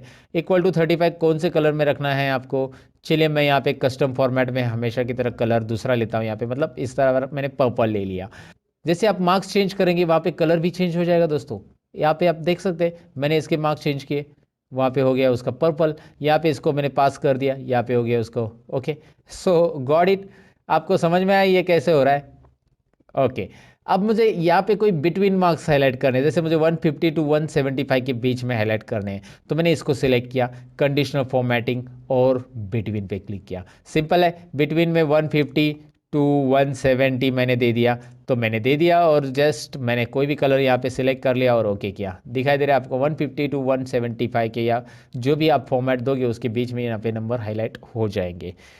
कंडीशनल फॉर्मेटिंग में आगे है यहाँ पे टेक्स्ट दैट कंटेंट्स में हम पर्टिकुलर टेक्स्ट में हाईलाइट कर सकते हैं। जैसे मैं आपको एग्जांपल देता हूँ यहाँ पे, चलिए मैं अभी फिलहाल तो पास फेल डायरेक्टली लिख रहा हूँ, लेकिन इसका फॉर्मूला बनता है दोस्तों, और वो तो हम सीखने वाले हैं ना आगे, तो बड़े रहेगा वीडियो के अंदर। इसका फॉर्मूला काफ़ी इंटरेस्टिंग है, ऑटोमेटिक पास फेल आने वाले हैं। फिलहाल तो मैंने पास फेल ऐसा अंदाज लिखा है कि ये पास है ये फेल है, ये मत देखिएगा कौन पास है कौन फेल है, मुझे बस यहाँ पे दिखाना है कि पास वाले जो है वो ग्रीन कलर में रहने चाहिए, फेल वाले जो है रेड कलर में। तो मैं वही करूँगा, यहाँ पे एक कंडीशनल फॉर्मेटिंग में जो ऑप्शन था वो पिक करूँगा, टेक्स्ट दैट कंटेन्स। जिस टेक्स्ट के अंदर पास है उसको मैं ये वाला ग्रीन वाला कलर देना चाहता हूँ। चलिए मैंने यहाँ पे डायरेक्टली प्री डिफाइन जो कलर है ना, green fill with the dark green text, वो दे दिया, राइट। अब मैं क्या करता हूँ, कंडीशनल फॉर्मेटिंग दोबारा उसी को सिलेक्ट रख के आप एक ही सेल्स के ऊपर दो दो कंडीशंस भी दे सकते हैं, जो कि यहाँ पे मैं आपको दिखा रहा हूँ। फेल, यहाँ पे आपको फेल लिखना है और फेल के अंदर ये कलर देना है और ओके कीजिए। अब आप देख सकते हैं पास और फेल को कैसे कलर आ रहा है। मैंने एक टेम्पररी आपको बताया सोल्यूशन कैसे करना है। उसके अलावा यहाँ पे अगर मैं आपको बताऊँ कि कोई डेट्स है, तो डेट्स के लिए भी आप फॉर्मूला दे सकते हैं। जैसे यहाँ पे कोई डेट्स नहीं है, but I do one thing, यहाँ पे मैं कोई डेट लेता हूँ। जैसे मैं यहाँ पे 22 दिसंबर को रिकॉर्ड कर रहा हूँ, तो मैं यहाँ पे सपोज 2 दिन पहले की डेट लेता हूँ, और मैंने यहाँ पे 2 दिन पहले की डेट ले ली है, और उसके बाद इस डेट को मैं ड्रैग करूँगा तो ये सीरियली डेट आ जाएगी, राइट। मैं इतनी डेट दिखा रहा हूँ बस यहाँ पे आपको ये समझाने के लिए। कंडीशनल फॉर्मेटिंग में हाईलाइट सेल्स रूल में डेट ऑकरिंग हमारा नेक्स्ट टॉपिक है। डेट ऑकरिंग, डेट ऑकरिंग में जब हम क्लिक करेंगे एस्टरडे, कल की डेट, आज 22 तारीख है तो कल की डेट 21 तारीख, टुडे, है ना, right, tomorrow, in last 7 days, ऐसी बहुत सारी चीज़ें इसमें। ये सेल्स रिपोर्ट वगैरह में बहुत काम आती है। आप अगर हाईलाइट करके रखना चाहते हैं सेल्स को, अगर आप ये फॉर्मूला देके रखेंगे तो ऑटोमेटिकली नेक्स्ट वीक की डेट, दिस वीक की डेट, है ना, ये सब यहाँ पे हाईलाइट होगी। लास्ट वीक की, इन लास्ट 7 डेज, यहाँ पे तो 7 डेज नहीं, मैंने 2-4 ही डेट ली है। तो ये कंडीशनल फॉर्मेटिंग आप यहाँ पे अप्लाई कर सकते हैं डेट वाइज। फिलहाल मैंने उस पर नहीं किया, लेकिन मैंने आपको बता दिया। अच्छा, दूसरी चीज़ यहाँ पे मैं आपको बताना चाहूँगा कि यहाँ पे नाम है और आप चाहते कि यहाँ पे किसी का भी नाम डुप्लीकेट आए तो वो हाईलाइट हो जाए, या आपने मोबाइल नंबर लिखा रहेगा तो डुप्लीकेट मोबाइल नंबर एंटर करते हैं तो वो हाईलाइट हो जाए। तो डुप्लीकेट वैल्यूज़ आपको पता चले एंटर करने के बाद, तो सबसे पहले इस कॉलम पे पूरे कॉलम को सिलेक्ट कीजिए, क्योंकि पूरे कॉलम में जब आप एंटर करेंगे तो आपको पता चलना चाहिए। तो बी कॉलम पे क्लिक करने के बाद conditional formatting, highlight cells rule, और लास्ट ऑप्शन जो है यहाँ पे देखना है, from this list duplicate values, ये दिखाई दे रहा है, क्लिक कीजिएगा। क्लिक करने के बाद बस यहाँ पे कलर तो ऑटोमेटिक आने वाला है, कलर है, डुप्लीकेट वैल्यूज यहाँ पे रखिए और ओके कीजिए। डुप्लीकेट ही रखना है।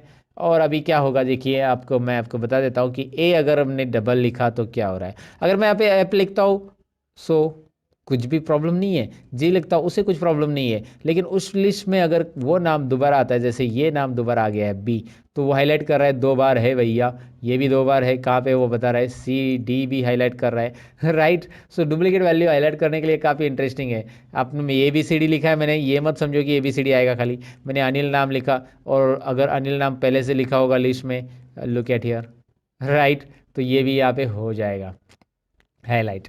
इंटरेस्टिंग है, ये सारी चीज़ें आपको समझ में आई होगी कंडीशनल फॉर्मेटिंग करना कैसे है। कंडीशनल फॉर्मेटिंग में यहाँ पे इस मार्क्स को कुछ अलग तरीके से फॉर्मेट करने के लिए मैं यहाँ पे सबसे पहले इसका फॉर्मेटिंग हटाना चाहूँगा। तो मैं कंडीशनल फॉर्मेटिंग में जाता हूँ, क्लियर रूल्स, और यहाँ पे 2 ऑप्शन रहते हैं कि आपको पूरे शीट का रूल क्लियर करना है, मतलब यहाँ पे राइट साइड में पास फेल को लगाया हुआ रूल भी क्रिएट करना है। तो clear rules from entire sheet कीजिए, सबके रूल जाएंगे, जो सिलेक्ट है उनके भी जाएंगे, बाकी के भी जाएंगे। और क्लियर रूल्स फ्रॉम सिलेक्टेड मतलब जो नंबर सिलेक्टेड है उसी के जाएंगे। तो मैं फिलहाल नंबर के गायब करना चाहता हूँ, तो देखिए नंबर के रूल्स गायब हो गए। अब यहाँ पे कंडीशनल फॉर्मेटिंग में आपको मैं बताऊँ कि टॉप बॉटम रूल्स भी है, कि इसमें टॉप 10 आइटम्स अगर आपको हाईलाइट करने तो होंगे, टॉप 1 आइटम्स हाईलाइट करने हैं तो यहाँ पे टॉप 1 दिखाई देगा, क्योंकि 65 ही टॉप 1 है तो सभी के सभी हाईलाइट हो जाएंगे। टॉप 2, 3, 4, 5 में वही आएंगे, 6 में नेक्स्ट आइटम आएगा। तो ये टॉप आइटम्स हाईलाइट करने के लिए वैसे आप यहाँ पे बॉटम और बाकी सब आइटम्स हाईलाइट कर सकते हैं। जो आइटम जो नंबर आप हाईलाइट करना चाहते हैं वो हाईलाइट कर सकते हैं। आइटम्स हमारे हिंदी में कुछ अलग तरीके से बोला जाता है या मीनिंग लिया जाता है, लेकिन यहाँ पे आइटम्स मतलब नंबर से हमारे दोस्तों।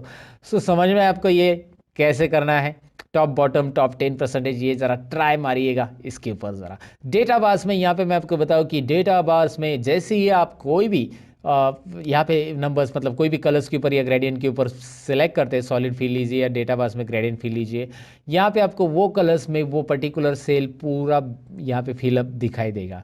मैं आपको दिखाता हूँ, यहाँ पे हाईएस्ट है इसलिए 65, अगर ये लोएस्ट हो गया तो देखिए ये 5 है ना, क्योंकि उसका परसेंटेज उतना है ना। अगर मैंने इसको 100 दिया तो 65 देखो कितना आ रहा है, 65 उतने ही परसेंटेज रेंज में भरा हुआ रहेगा। 50 रहेगा तो आधा, 100 फुल है तो 50 आधा आ जाएगा सेल में, आधा कलर आधा ये।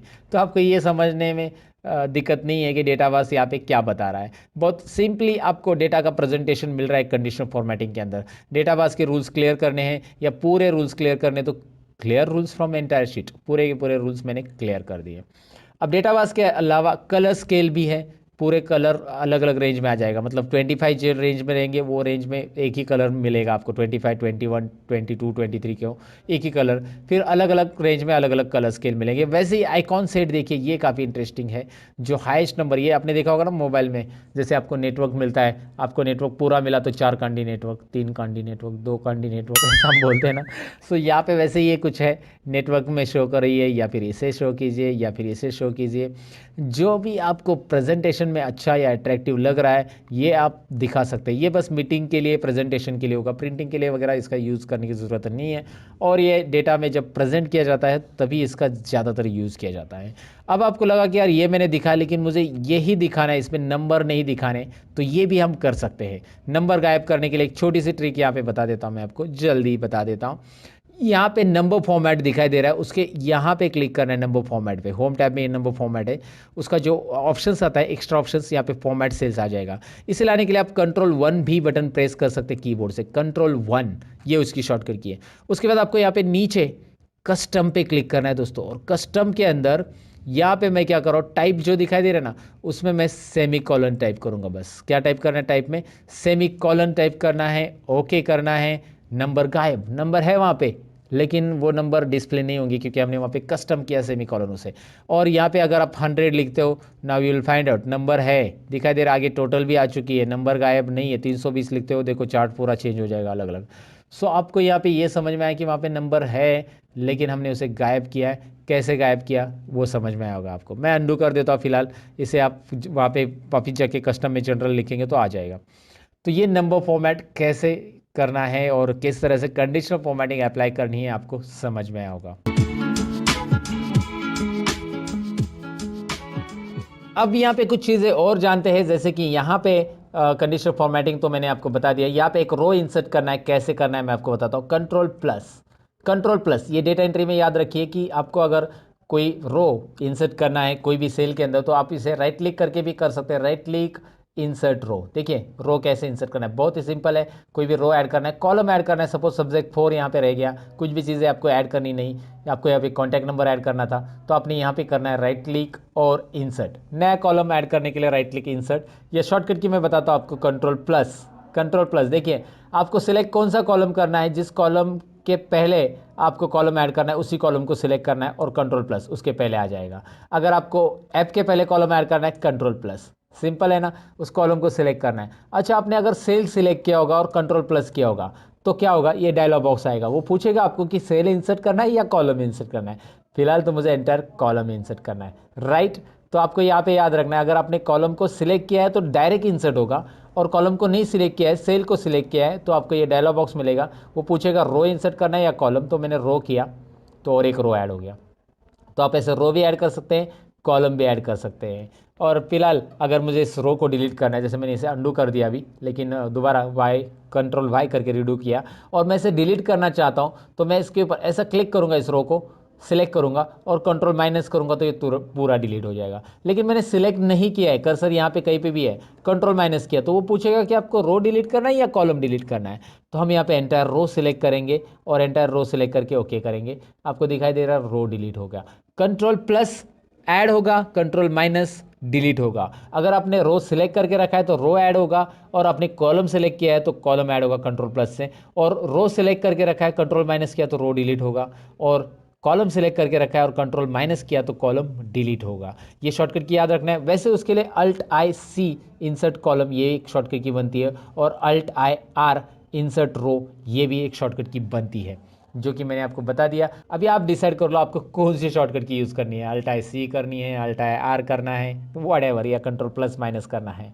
सो ये तो हमने देख लिया कि रो और कॉलम कैसे इंसर्ट करते हैं। कहीं पे भी आपको 2-4 कॉलम इंसर्ट करने हैं, आपको लगा कि यार यहाँ पे 5 कॉलम इंसर्ट करने, तो उसके आगे के 5 कॉलम सेलेक्ट कीजिए और कंट्रोल प्लस कीजिए, 5 कॉलम आपको मिलने वाले हैं ना। इंटरेस्टिंग, ये डेटा एंट्री के लिए याद रखिए दोस्तों, डेटा एंट्री में ये सारी चीज़ें यूज़ होती है। आपको उतने कॉलम सेलेक्ट करने हैं और कंट्रोल प्लस उतने कॉलम ऐड होंगे, वो कॉलम आगे शिफ्ट हो जाएंगे। वैसे रो में भी है, आप इसमें 3 रो या 4 रो बीच में इंसर्ट करना चाहते हैं 2 नंबर के पहले, तो 2 से सिलेक्ट करना चालू कीजिए, 2 से सिलेक्ट 4 तक किया, control plus, control Z undo, right. तो यहाँ पे आपको ये सारी चीज़ें समझ में आए कि कंट्रोल प्लस माइनस से कैसे रो इंसर्ट होता है। मैंने दरअसल ये रो इंसर्ट क्यों किया है, मुझे यहाँ पे टाइटल देना है, तो यहाँ पे स्टूडेंट रिकॉर्ड करके ये टाइटल है, तो मैंने स्टूडेंट रिकॉर्ड लिखा है।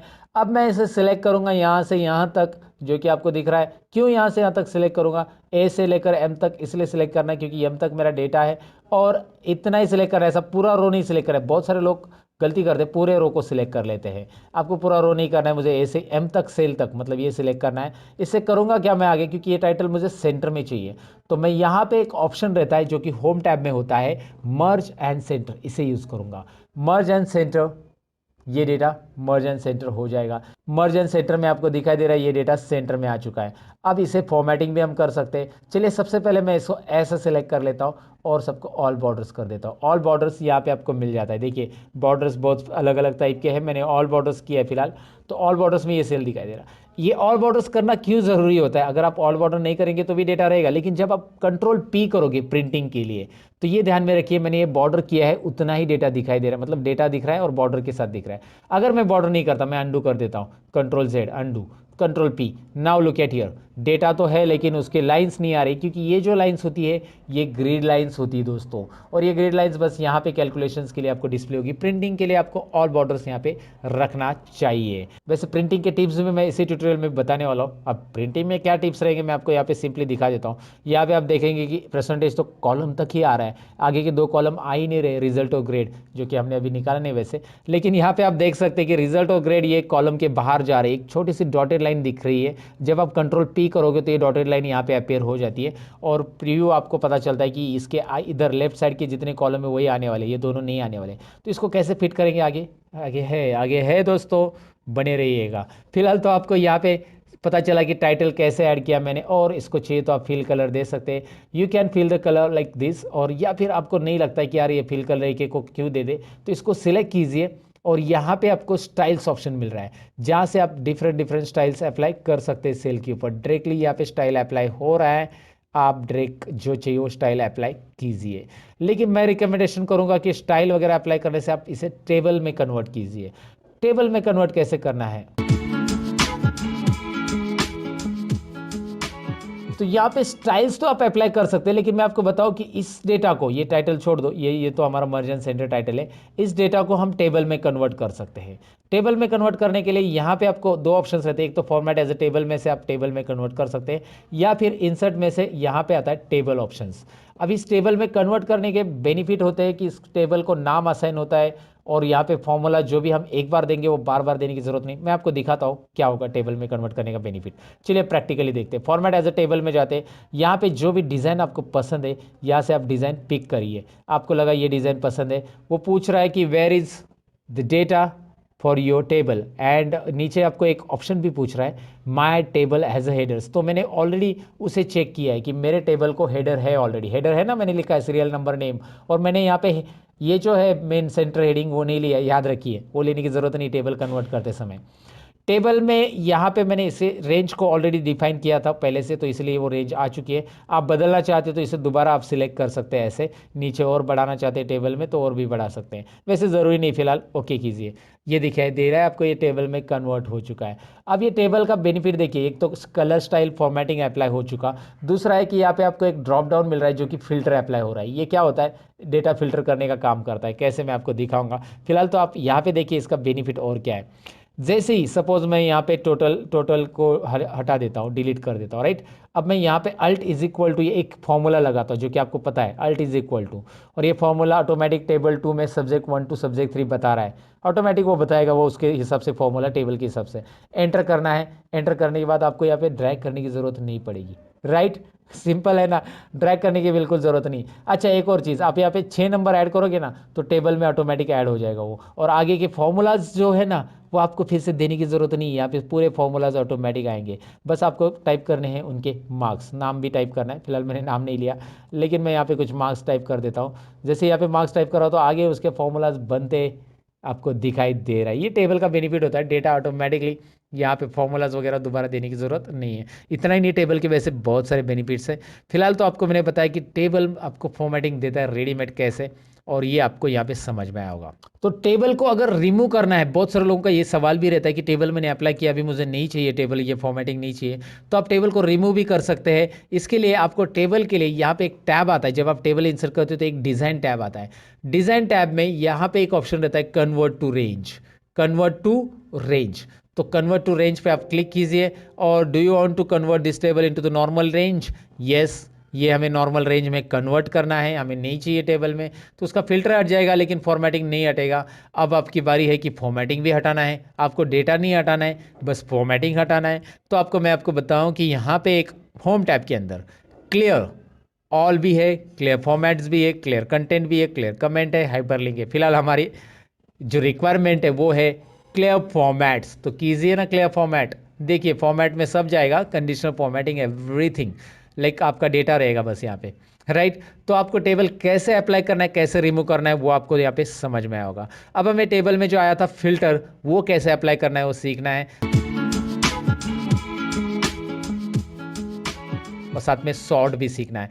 फिल्टर और सॉर्ट सीखेंगे उसके बाद ही हम यहाँ पे रिजल्ट का कैलकुलेशन करेंगे। फिलहाल ये रिजल्ट ऐसे ही रहने दीजिए, ये जो टाइप किया है मैंने। अब फिल्टर और सॉर्ट कैसे करेंगे, पहले इसे चलिए मैं कंट्रोल ए करता हूँ, अल्ट एच बी ए करता हूँ। अल्ट एच बी ए क्या किया मैंने, अल्ट एच बी ए दिखाता हूँ।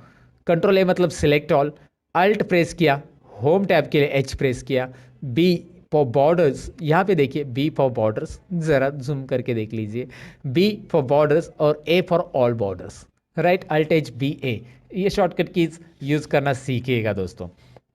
तो अब आप यहाँ पे क्या करेंगे, हम फॉर्मेटिंग मैंने नहीं रखा है, मैं फिल्टर अप्लाई करना सबसे पहले बताऊंगा आपको। फिल्टर कैसे अप्लाई होता है, शॉर्टकट की alt A T, filter apply हो गया, जो कि टेबल हमने इंसर्ट किया था तभी फिल्टर आया था, right. So alt A T से यहाँ पे फिल्टर अप्लाई होता है, अल्ट ए टी दोबारा फिल्टर रिमूव करने के लिए, alt A T apply, alt A T remove, right. So alt A T से होता है, या डेटा में यहाँ पे आपको ऊपर फिल्टर ऑप्शन दिखाई दे रहा है, डेटा में फिल्टर ऑप्शन पे क्लिक कीजिए, आपको फिल्टर मिल जाता है, remove filter. Okay, home tab में भी फिल्टर है, हाँ दोस्तों, यहाँ पे देखिए होम टैब में राइट कॉर्नर में आपको सॉर्ट और फिल्टर ऑप्शन दिखाई देता है, जिसमें नीचे फिल्टर ऑप्शन दिखाई दे रहा है, जिस पे क्लिक करके आप यहाँ पे फिल्टर ले सकते हैं। तो आप फिल्टर सीख रहे हैं, डेटा के अंदर फिल्टर कैसे अप्लाई करना है ये तो देखा, लेकिन फिल्टर काम कैसे करेगा, यहाँ पे देखिए नेम ऑफ स्टूडेंट में आप चाहते हैं कि मुझे ए और बी का रिकॉर्ड दिखे, तो मैंने उस ड्रॉप डाउन पे फिल्टर का जो ड्रॉप डाउन एरो आता है नीचे, डाउन एरो, उस पर क्लिक किया और यहाँ पे बी और सी का, मतलब जो भी स्टूडेंट का देखना चाहते हैं, अनचेक किया सबको, और बी और सी का रिकॉर्ड चेक कर दिया। अब सबको अनचेक किया, बी और सी को चेक किया, तो बी और सी का रिकॉर्ड आपको दिखाई देगा। सिंपल है ना, बहुत सिंपल है। आपको बस यहाँ पे सिलेक्ट ऑल करना है, तो सिलेक्ट ऑल, सभी का रिकॉर्ड आएगा। आप यहाँ पे क्लिक कीजिए और जो रिकॉर्ड आपको चाहिए यहाँ से आप रख सकते हैं। चलिए एक काम कर देते हैं, हम यहाँ पे कुछ नाम मैं लिखता हूँ। तो यहाँ पे मैंने कुछ नाम लिखे और नाम के अकॉर्डिंग मैं फिल्टर करना चाहता हूँ। यहाँ पे है टेक्स्ट फिल्टर्स, नाम के अकॉर्डिंग फिल्टर करने के लिए। टेक्स्ट फिल्टर्स में क्या करना है आपको, देखिए इक्वल टू है, डज नॉट इक्वल टू है, बिगिंस विथ है, एंड्स विथ है, कंटेंट्स विथ है। तो इस फिल्टर को डिटेल में जान लेते हैं। चलिए सबसे पहले मैं इक्वल लेता हूँ, इक्वल लूंगा तो मैं यहाँ पे इक्वल टू में सबसे पहले मैं यहाँ पे नाम टाइप करूंगा अजय वर्मा। अजय वर्मा जो है वो यहाँ पे फिल्टर होके आएगा, मतलब अजय वर्मा ही रहेगा, बाकी सब गायब। यहाँ पे आपको ऑप्शन आएगा फिल्टर के अंदर, clear filter from name of student, तो क्लियर कीजिए फिल्टर को। और आप अगर आगे चाहते हैं, जैसे यहाँ पे डज नॉट इक्वल टू, तो वो नाम लिखा तो उसको छोड़ के बाकी के सब आ जाएंगे, राइट। बिगिंस विथ लेते, चलिए begins with A, begins with A मतलब ए नाम के आ रहे हैं सभी, ए नाम से जिनका शुरुआत हो रहा है वो सभी आ रहे हैं, सो क्लियर फिल्टर। अगर आप, मैं यहाँ पे देखना चाहता हूँ बिगिंस विथ आर, तो आर आ जाएगा जो भी है। एंड्स विथ चाहिए, एंड्स विथ ए, तो यहाँ पे ए नाम से एंड होने वाले देखिए कौन कौन है, 3 लोग हैं, राइट। सो आपको ये फिल्टर कैसे काम कर रहा है डेफिनेटली समझ में आ रहा होगा कि यहाँ पे begins with, and with, contents with. अब कंटेंट्स विथ में जैसे शर्मा नाम के 2 लोग हैं, तो जितने भी शर्मा नाम के लोग हैं, शर्मा सभी के सभी आ जाएंगे। चलिए हाजिर हो शर्मा, हाजिर हो गए। ओके, सो कैसे किया मैंने समझ में आया होगा आपको, मतलब एक्सेल ने सब दिया है रेडीमेड, मैंने बस वहाँ पे टाइप किया और आ गया। Does not contain, Sharma surname की नहीं दिखनी चाहिए, तो शर्मा टाइप कीजिए, बाकी सब आ जाएंगे। शर्मा को गायब कर दीजिएगा, शर्मा जी गए, सभी शर्मा जी गए, बस अभी वर्मा जी है, काले जी है, बाकी सब जी है। सब्जी मीन्स सब्जी सब लोग है जी। ओके, तो यहाँ पे आपको ये समझ में आया होगा कि भाई फिल्टर काम कर रहा है टेक्स्ट के ऊपर, वैसे नंबर के ऊपर करता है क्या?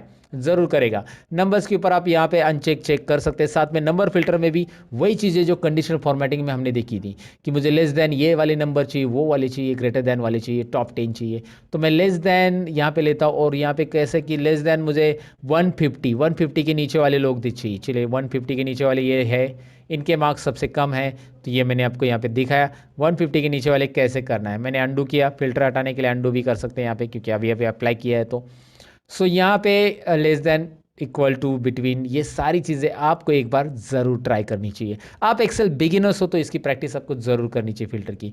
वैसे ही आप यहाँ पे रिजल्ट के लिए भी कर सकते हैं। यहाँ पे छोटी मोटी चीज़ें हैं जैसे पास और फेल, तो आपको पास वाले देखने हैं, फेल वाले नहीं, तो पास वाले दिखाओ, फेल वाले देखने, पास वाले नहीं, तो वो आप करो। जो आपको यहाँ पे मर्जी है वो फिल्टर के साथ कर सकते हैं। फिल्टर रिमूव करने के लिए अल्ट ए टी शॉर्टकट की है, हटा दो, अल्ट ए टी दोबारा प्रेस करो, फिल्टर अप्लाई हो जाएगा। सो इस तरह से हमने फिल्टर को जान लिया। अब फिल्टर के बाद बारी है सॉर्ट की। अब सॉर्ट होता क्या है दोस्तों? सॉर्ट यानी कि डेटा को असेंडिंग और डिसेंडिंग ऑर्डर में लाना। तो अब असेंडिंग और डिसेंडिंग ऑर्डर में क्या ज़रूरत पड़ सकती है? जैसे यहाँ पे दिखाई दे रहा है name of student, ABCD wise मुझे लगाना है, तो यहाँ पे डेटा के अंदर ही आपको सॉर्ट मिलता है, या होम टैब में भी सॉर्ट मिलता है।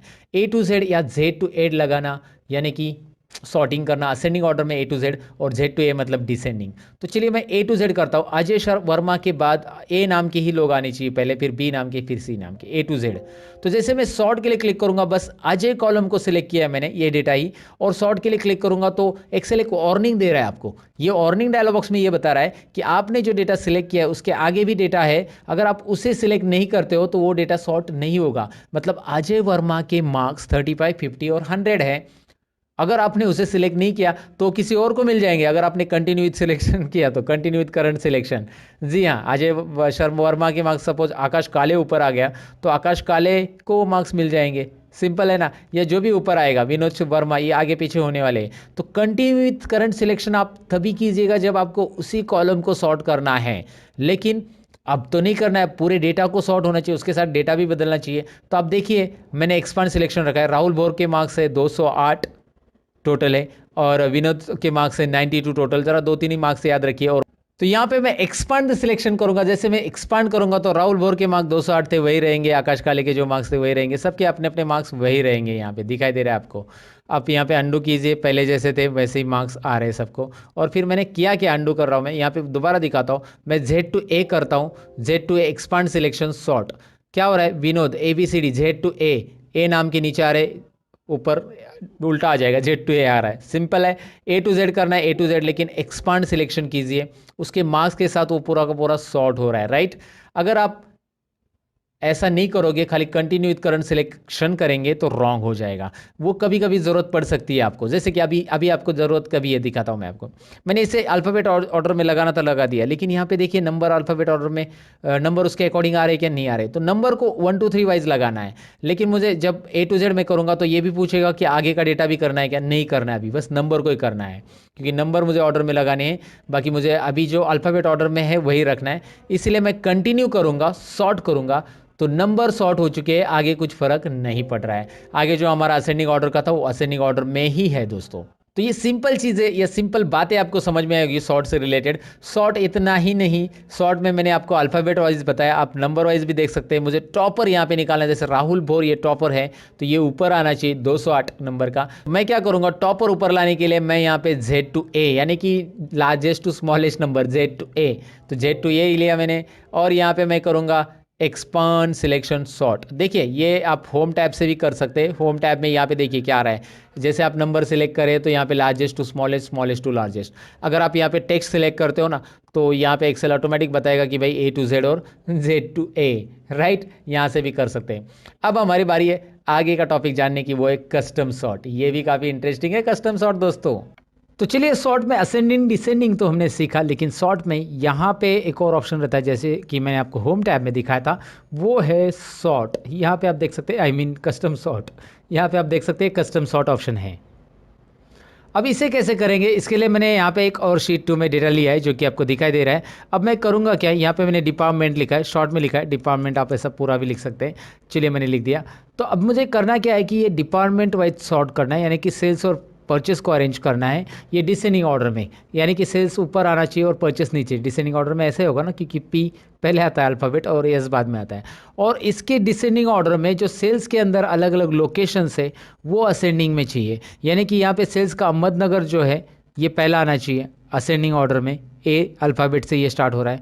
या सेल्स का फिर उसके बाद मुंबई बाद में आना चाहिए और फिर सेल्स का नागपुर आना चाहिए।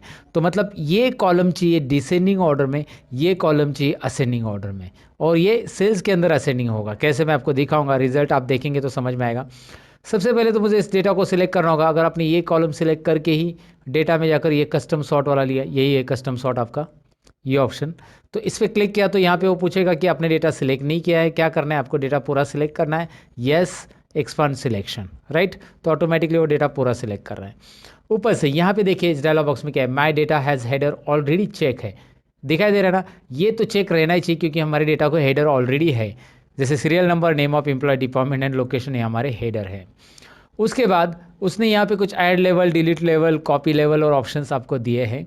फिलहाल तो आपको और एक लेवल ऐड करनी है, लेकिन पहले इस लेवल को हम लोग यहाँ पे डिपार्टमेंट वाइज क्या करेंगे, उसको Z to A करेंगे। देखिए इस डायलॉग बॉक्स में मैंने किया क्या है, मुझे डिपार्टमेंट वाइज डिसेंडिंग ऑर्डर में चाहिए, इसलिए क्योंकि सेल्स ऊपर रहना चाहिए सभी सेल्स के रिकॉर्ड, और उसके बाद उसके नीचे परचेस के आने चाहिए, इसलिए department wise Z to A। लेकिन ऐड लेवल कीजिए, ऐड लेवल करने के बाद यहाँ पे आपको और एक लेवल ऐड करने के लिए मिलती है जो कि देन बाय में आप ऐड कर सकते हैं। करना क्या है इस देन बाय में, आपको लोकेशन A to Z चाहिए। लोकेशन कैसा चाहिए, A to Z, मतलब पहले डिपार्टमेंट सॉर्ट होगा और उसके अंदर हर एक डिपार्टमेंट के लोकेशंस असेंडिंग ऑर्डर में आएंगे। कैसे, ज़रा रिजल्ट देखते हैं। ओके कीजिए। अब आपको दिख रहा है डिपार्टमेंट डिसेंडिंग ऑर्डर में सॉर्ट हो रहा है, सेल्स पहले आ चुका है और परचेस, लेकिन उस हर एक डिपार्टमेंट के ग्रुप में देखिए यहाँ पे उस डिपार्टमेंट के अंदर जितने भी लोकेशन आ रहे हैं वो असेंडिंग में है। जैसे अहमदनगर सबसे ऊपर आ रहा है, फिर मुंबई आ रहा है, फिर एन, है ना, अल्फ़ाबेट वाइज में। यहाँ पे भी देखिए परचेस में अहमदनगर, फिर पुणे और शिरूर, ए देन पी और यस अल्फ़ाबेट। तो ये इस ग्रुप के अंदर, परचेस ग्रुप के अंदर ये असेंडिंग ऑर्डर में आ चुका है। तो देन बाय क्या काम कर रहा है ये आपको यहाँ पे समझ में होगा। करना क्या है देन बाय के लिए, बस सबको सिलेक्ट करो, सॉर्ट करो, और यहाँ पे आपको मिल रहा है। नहीं चाहिए तो यहाँ से लेवल आप डिलीट कर सकते हैं, या फिर इसी का और कॉपी लेवल वगैरह, इसी का कॉपी आ जाएगा दूसरा लेवल, और फिर यहाँ पे कुछ और चेंज करना है तो आप कर सकते हैं। उसके अलावा यहाँ पे आपको एक और चीज़ है, जैसे कि यहाँ पे ये डेटा है serial number, name of location वगैरह, मैं इसे कॉपी कर लेता हूँ और नीचे रख देता हूँ थोड़ी देर के लिए, मतलब इस तरफ रखता हूँ।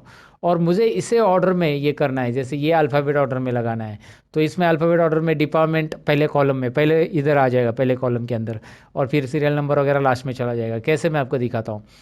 ये हॉरिजॉन्टल डेटा सॉर्ट करने के लिए करना क्या है, सॉर्ट में दोबारा जाइए, ऑप्शंस में जाइए। ऑप्शंस में देखिए यहाँ पे ऑप्शन आ रहा है आपको सॉर्ट लेफ्ट टू राइट, और ऊपर केस सेंसिटिव भी है, मतलब अल्फ़ाबेट कैपिटल वाले पहले होंगे फिर स्मॉल वाले बाद में आएंगे, केस सेंसिटिव रखेंगे तो वो आपके ऊपर है, केस सेंसिटिव रखना है नहीं रखना है। सॉर्ट करते हैं लेफ़्ट टू राइट, और उसके बाद ओके करते हैं। यहाँ पे मैंने कॉलम रो ही नहीं सिलेक्ट किया, रो नंबर 9 में डेटा है या 10 में डेटा है हमारा, रो नंबर 10 में डेटा है, यहाँ पे रो सिलेक्ट करना पड़ेगा हमें। A to Z 10 में A to Z हो रहा है, डिपार्टमेंट, लोकेशन, नेम ऑफ सिर दिखाई दे रहा है आपको। तो आपको हॉरिजॉन्टल डेटा सॉर्ट करना है तो आपको कस्टम सॉर्ट के अंदर यहाँ पे ऑप्शंस दिया गया है, राइट। और कैपिटल स्मॉल, पहले कैपिटल वाले चाहिए सब, तो कैपिटल स्मॉल का भी यहाँ पे केस सिलेक्ट कर सकते हैं। केस सेंसिटिव भी सॉर्ट यहाँ पे होता है दोस्तों। तो आपको सॉर्ट यहाँ पे डेफिनेटली समझ में होगा सॉर्ट कैसे करना है, सॉर्ट में असेंडिंग, डिसेंडिंग और कस्टम सॉर्ट होता क्या है, सारी चीज़ें मैंने यहाँ पे एक्सप्लेन की है। अब हम आते हैं शीट 1 में, जहाँ पे हमारा कुछ चीज़ें बाकी है, जैसे कि यहाँ पे रिजल्ट और ग्रेड कैलकुलेट करना है। तो अब ईप फॉर्मूला हम सीखने वाले हैं। ईप किस तरह से रिजल्ट के लिए काम करता है और ईप फॉर्मूला कैसे काम करता है ओवरऑल एक्सेल में, आज इस टॉपिक में आपको क्लियर हो जाएगा। चलिए ईप सेक्शन में करते क्या है। सबसे पहले तो यहाँ पे हम ट्रैक करेंगे कि हमारे पास सब्जेक्ट कितने हैं, सब्जेक्ट 1, सब्जेक्ट 2, सब्जेक्ट 3।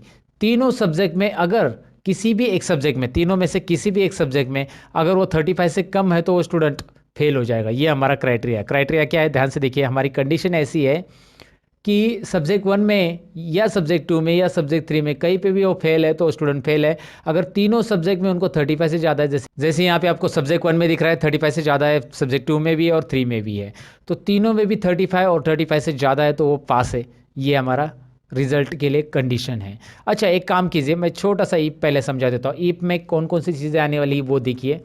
ईप फॉर्मूला तो हमें सीखना है। ईप के अंदर हम एंड कैसे यूज़ करना है, ईप का एंड के साथ कैसे यूज़ होगा, और ईप का और के साथ कैसे यूज़ होगा, और ईप यानी नेक्स्ट ईप कैसे यूज़ होगा, ये भी हम सीखने वाले। ईप के अंदर ईप, मल्टीपल ईप हम बोल सकते हैं उसको। तो ये चारों भी फॉर्मूलेज हम सीखने वाले। सबसे पहले ईप कैसे काम करता है वो देखते हैं। यहाँ पे स्कॉलरशिप की एग्जाम आप दे रहे हो और जहाँ पे आपको मार्क्स चाहिए पासिंग के लिए 35 100 में से, राइट। तो एक ही सब्जेक्ट है स्कॉलरशिप का, तो यहाँ पे सब्जेक्ट का मैं नाम ले लेता हूँ स्कॉलरशिप, कुछ भी है नाम यहाँ पे ले लो आप। और उसमें आप एग्जाम दे रहे हो 100 मार्क्स का, 35 पासिंग है और आपको मिले 46। कितने मार्क्स मिले आपको? 46। तो ये आपको मार्क्स मिले हुए स्कॉलरशिप के लिए, राइट।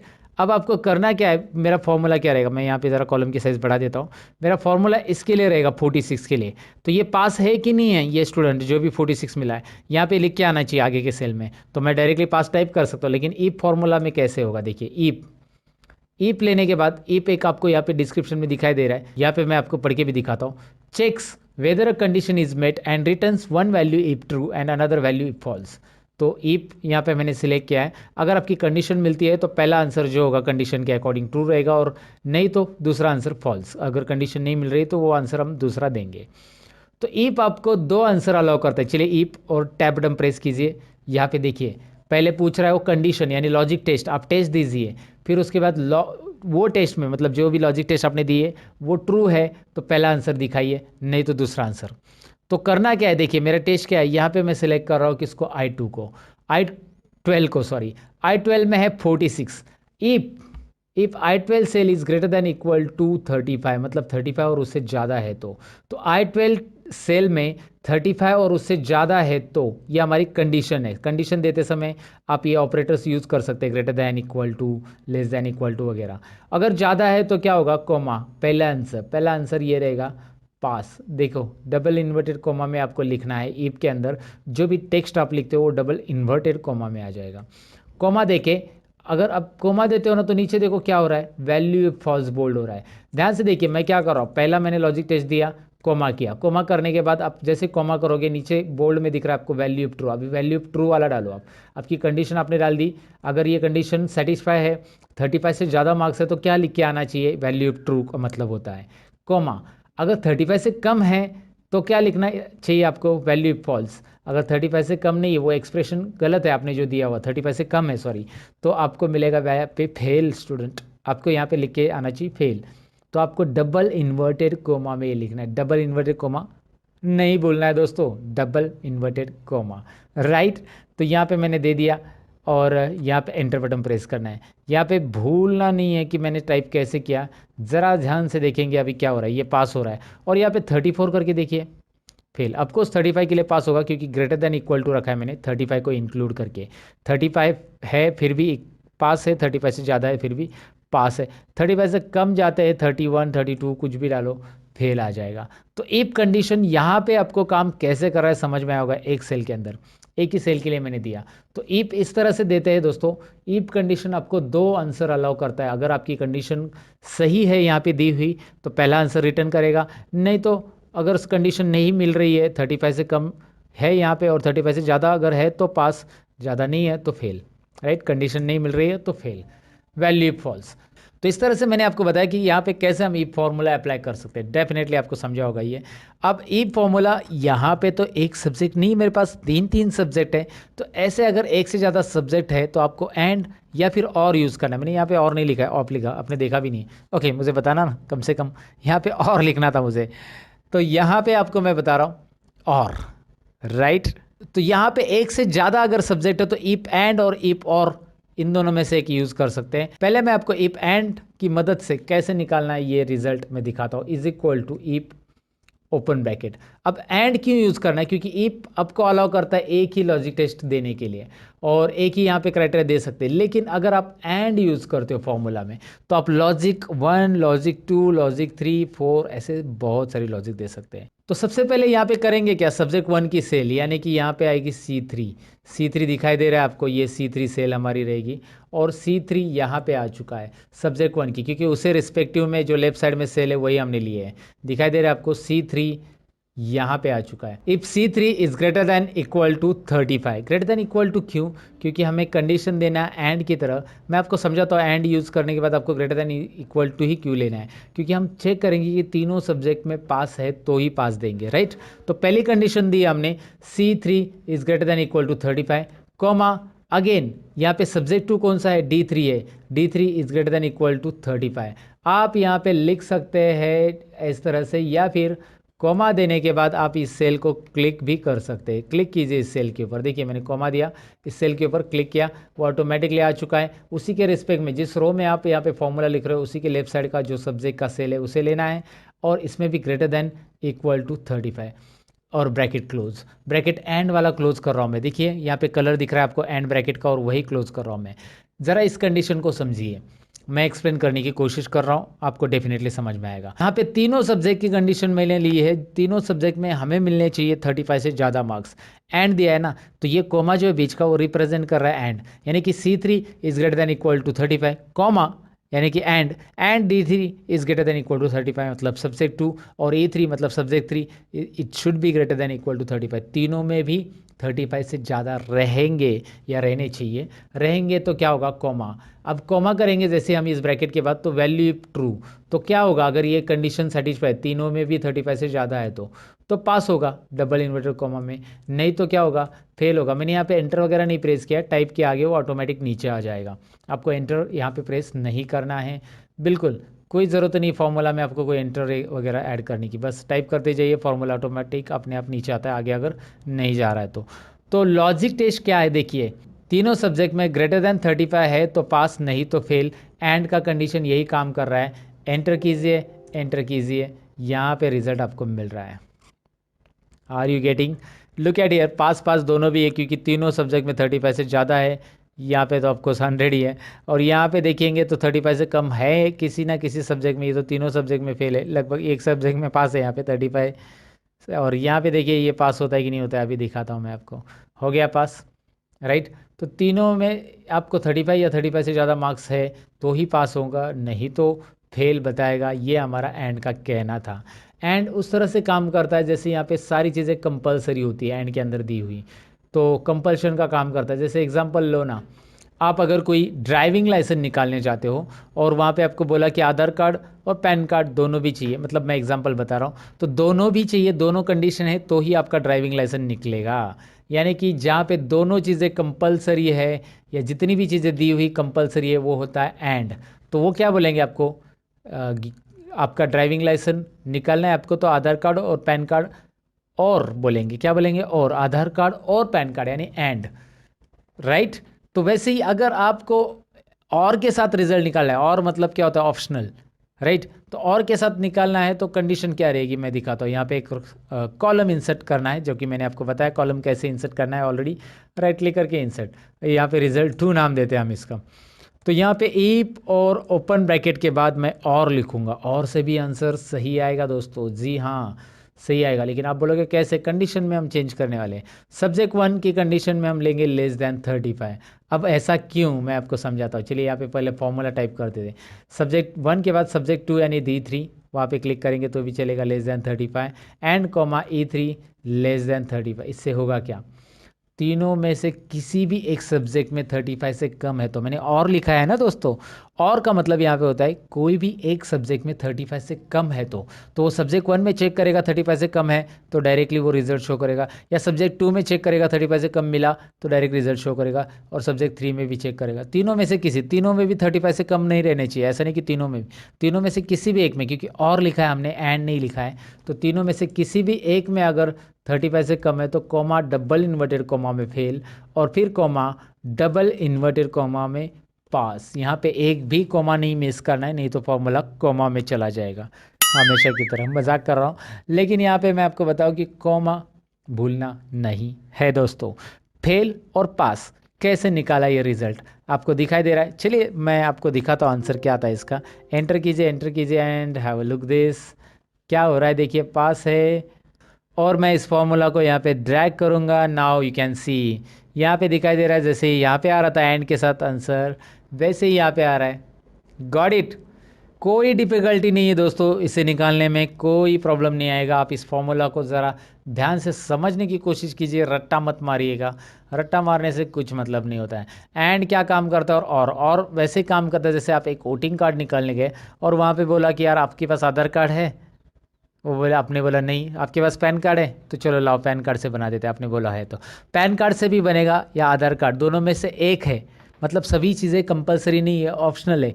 आधार कार्ड नहीं है तो पैन कार्ड दिखाओ, पैन कार्ड नहीं तो राशन कार्ड दिखाओ, ऐसे आपको बोला गया है।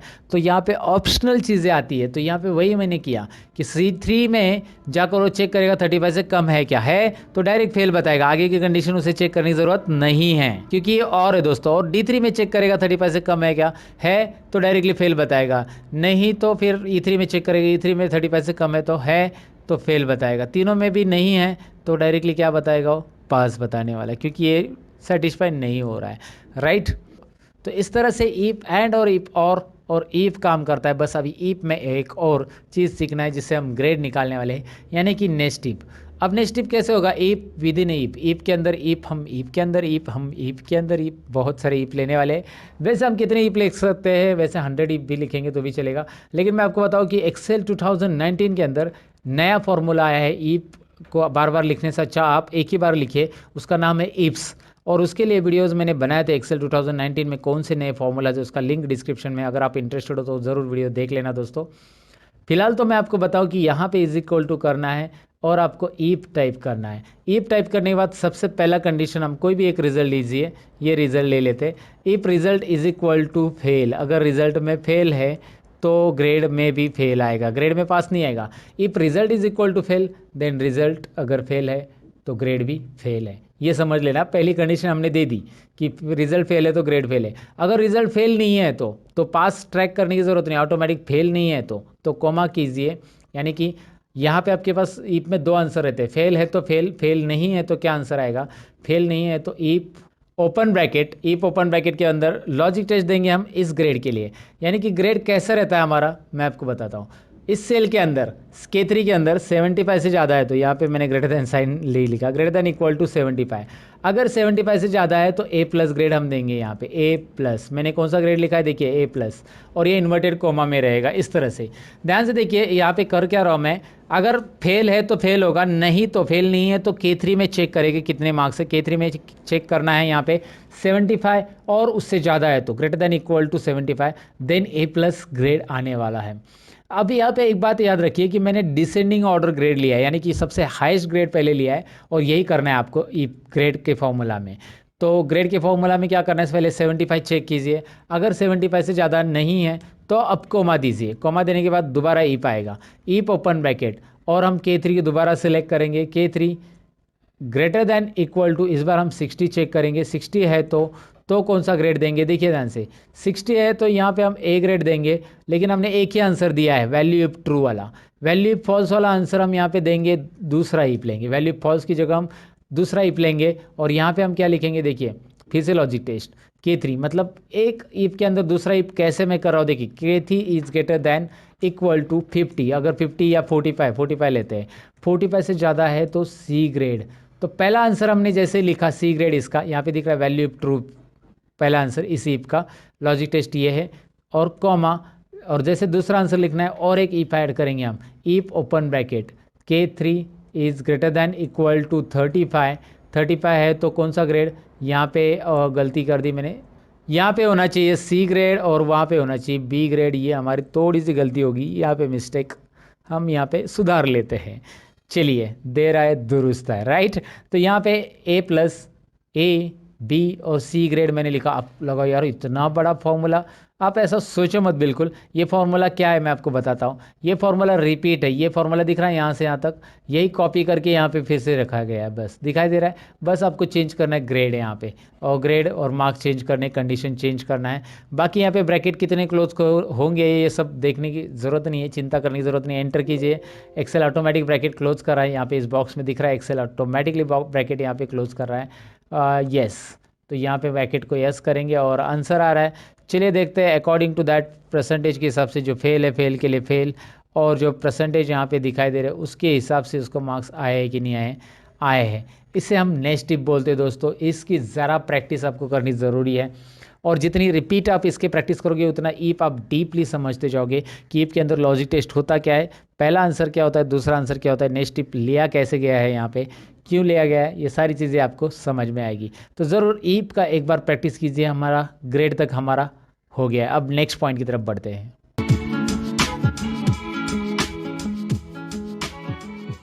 तो नेक्स्ट पॉइंट ये है कि हमने इस पे रिजल्ट तो कर लिया, अब हमारा नेक्स्ट पॉइंट है चार्ट्स। जी हाँ, चार्ट्स को डिटेल में समझ लेते हैं। हमने ये तो कर लिया कि भाई इसमें रिजल्ट कैसे निकालना है। अब ये यहाँ पे मैंने इसे सिलेक्ट कर लिया मार्क्स को नेम के साथ, और चार्ट्स इसके ऊपर बनाना है। मुझे देखना है कौन से स्टूडेंट को कौन से सब्जेक्ट में मार्क्स कितने हैं। तो मैं इसे सिलेक्ट करूँगा और इंसर्ट में जाकर यहाँ पे आपको चार्ट मिल जाती है। बहुत सारे चार्ट के अलग अलग ऑप्शन आपको यहाँ पे मिलेंगे, बहुत सारे चार्ट्स के अलग अलग ऑप्शन आपको यहाँ पे मिलेंगे, कॉलम चार्ट वगैरह वगैरह सब है।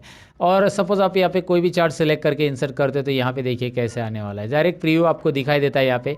अच्छा, ये डायनेमिक है, माउस घुमाओ आपको प्रीव्यू नज़र आएगा, और जो अच्छा लग रहा है वो यहाँ पे आप इंसर्ट कर सकते हैं। फिलहाल एक नॉर्मल एक कॉलम चार्ट में इंसर्ट कराओ, इसकी डिटेल में हम समझने वाले हैं कि कैसे करना है इसे। लेकिन मैंने क्या किया, नेम ऑफ स्टूडेंट से आगे सिलेक्ट किया, सब्जेक्ट की हेडिंग नहीं सिलेक्ट की। इसीलिए क्या हुआ, यहाँ पे सब्जेक्ट की सीरीज़ 1 2 3 आ रहा है। मैं इसे डिलीट कर देता हूँ और डेटा में पूरा यहाँ से यहाँ तक डेटा सिलेक्ट कर रहा हूँ। फिर उसके बाद इंसर्ट में जाकर तो चार्ट आप ले सकते हैं, या फिर उसके लिए एक शॉर्टकट की भी आप प्रेस कर सकते हैं जो कि है F11।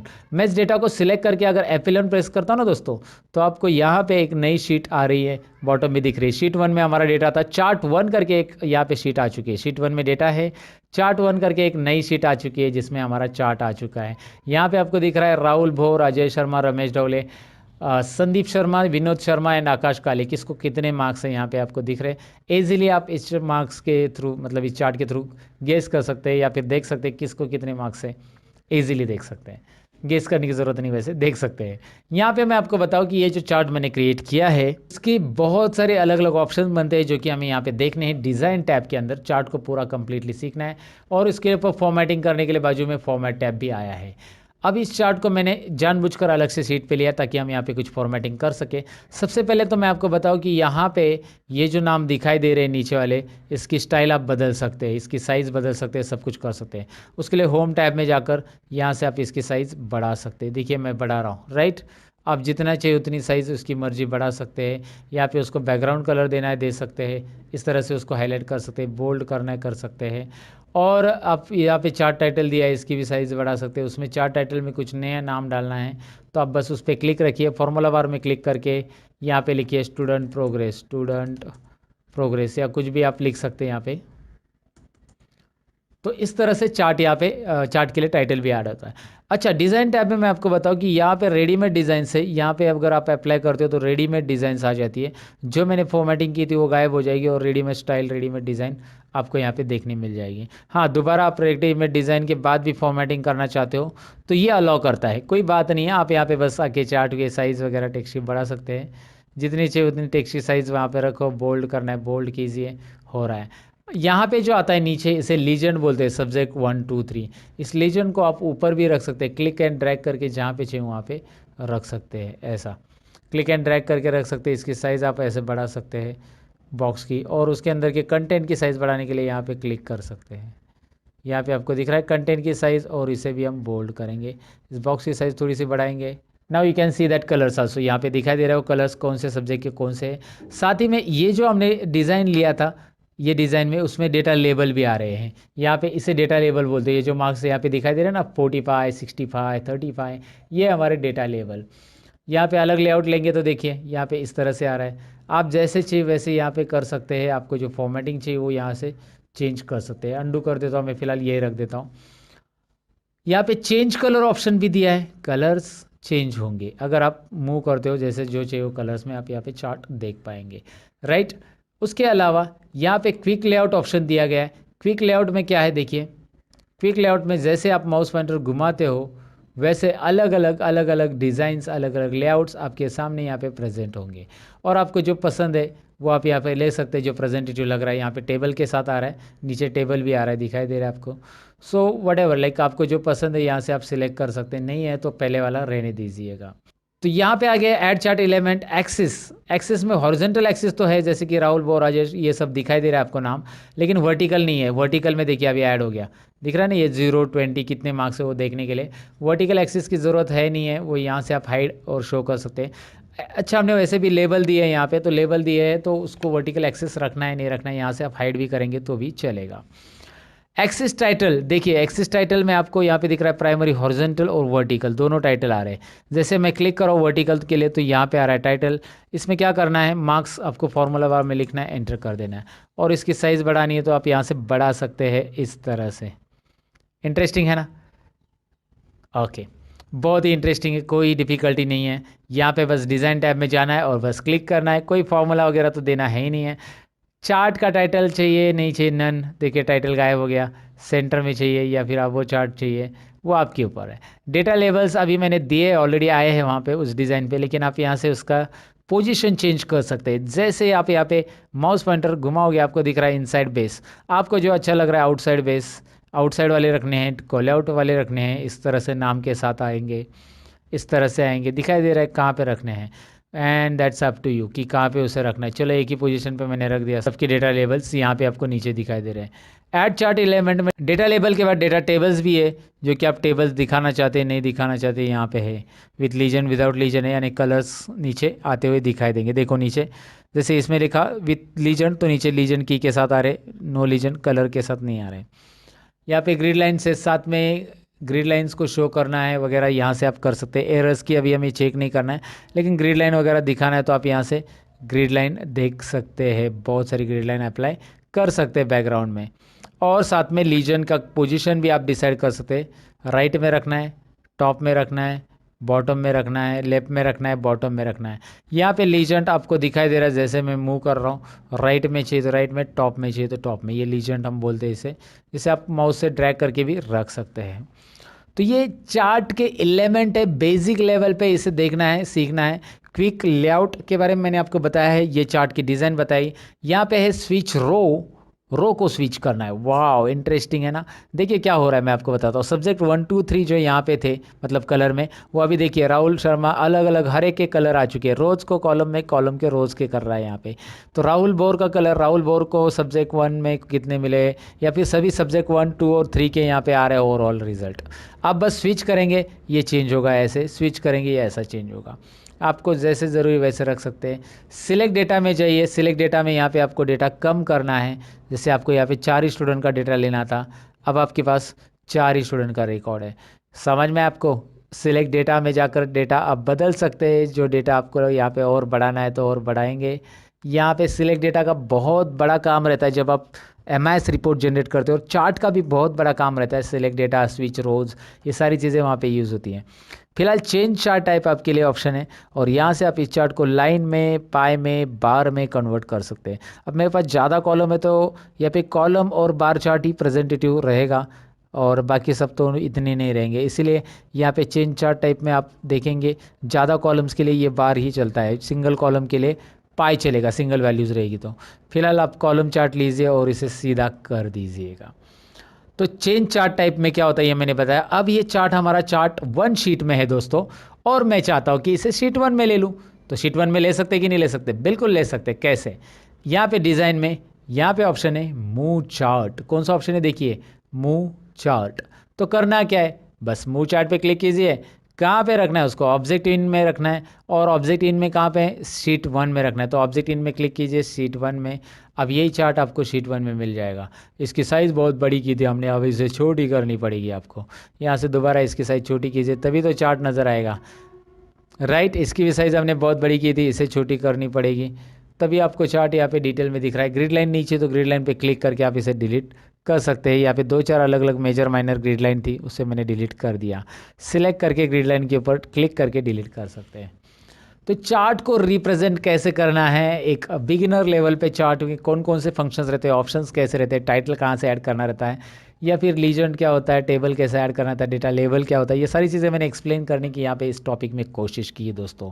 अब हम बढ़ते हैं। जैसे ये चार्ट में सारी चीज़ें हो गई, और चार्ट में आप बैकग्राउंड में लोगो ऐड करना चाहते हैं, आपको लगता है कि यार यहाँ पे बैकग्राउंड में कुछ काम किया जाए, तो राइट क्लिक कीजिए इस चार्ट के ऊपर। राइट क्लिक करने के बाद format chart area, look at here, format chart area, इस ऑप्शन पे क्लिक कीजिए और इस ऑप्शन पे क्लिक करने के बाद यहाँ पे आपको फिल में जाना है। फिल में राइट साइड में आप देखेंगे यहाँ पे बहुत सारे ऑप्शंस आ रहे हैं, no fill, solid fill, gradient वगैरह वगैरह वगैरह।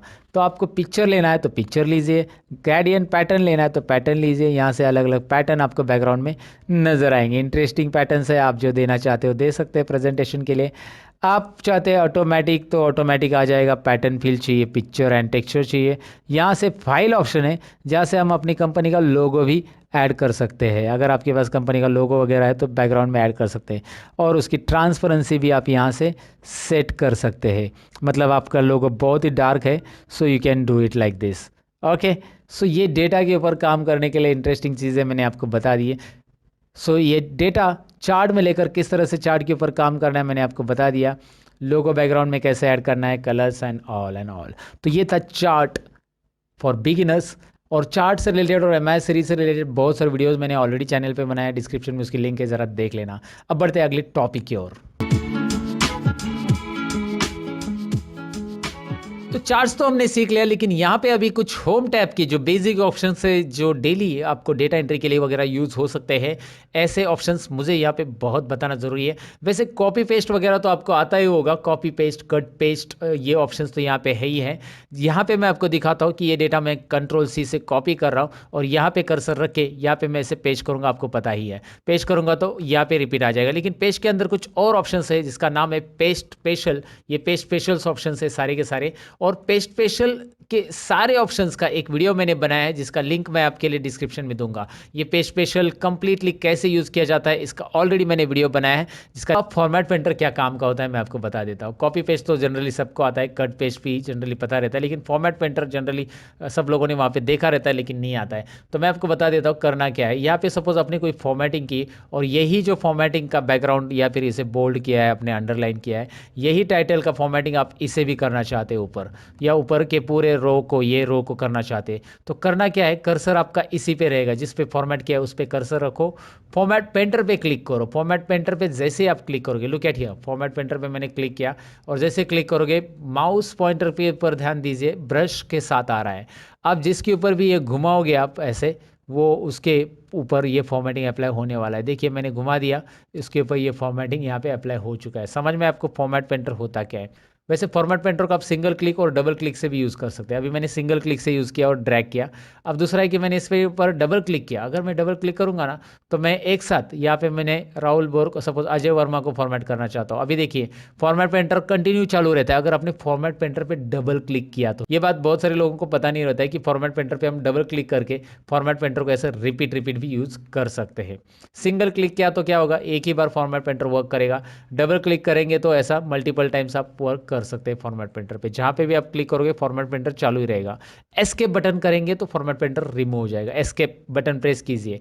देखिए मैं दोबारा बता देता हूं, आपको यहाँ पे क्लिक करना है, फॉर्मेट पेंटर सिंगल क्लिक किया और आपने जिस नंबर पे, मैं यहाँ पे ड्रैग कर रहा हूं फिलहाल, तो वो उतना फॉर्मेट हो रहा है। फिर से फॉर्मेट पेंटर, माउस की तरफ ध्यान दीजिए, अभी प्लस साइन आ रहा है, फॉर्मेट पेंटर नहीं आ रहा है। अगर मैं इस पर क्लिक करके डबल क्लिक करता हूँ फॉर्मेट पेंटर पे, now I can click here, here I can drag here also.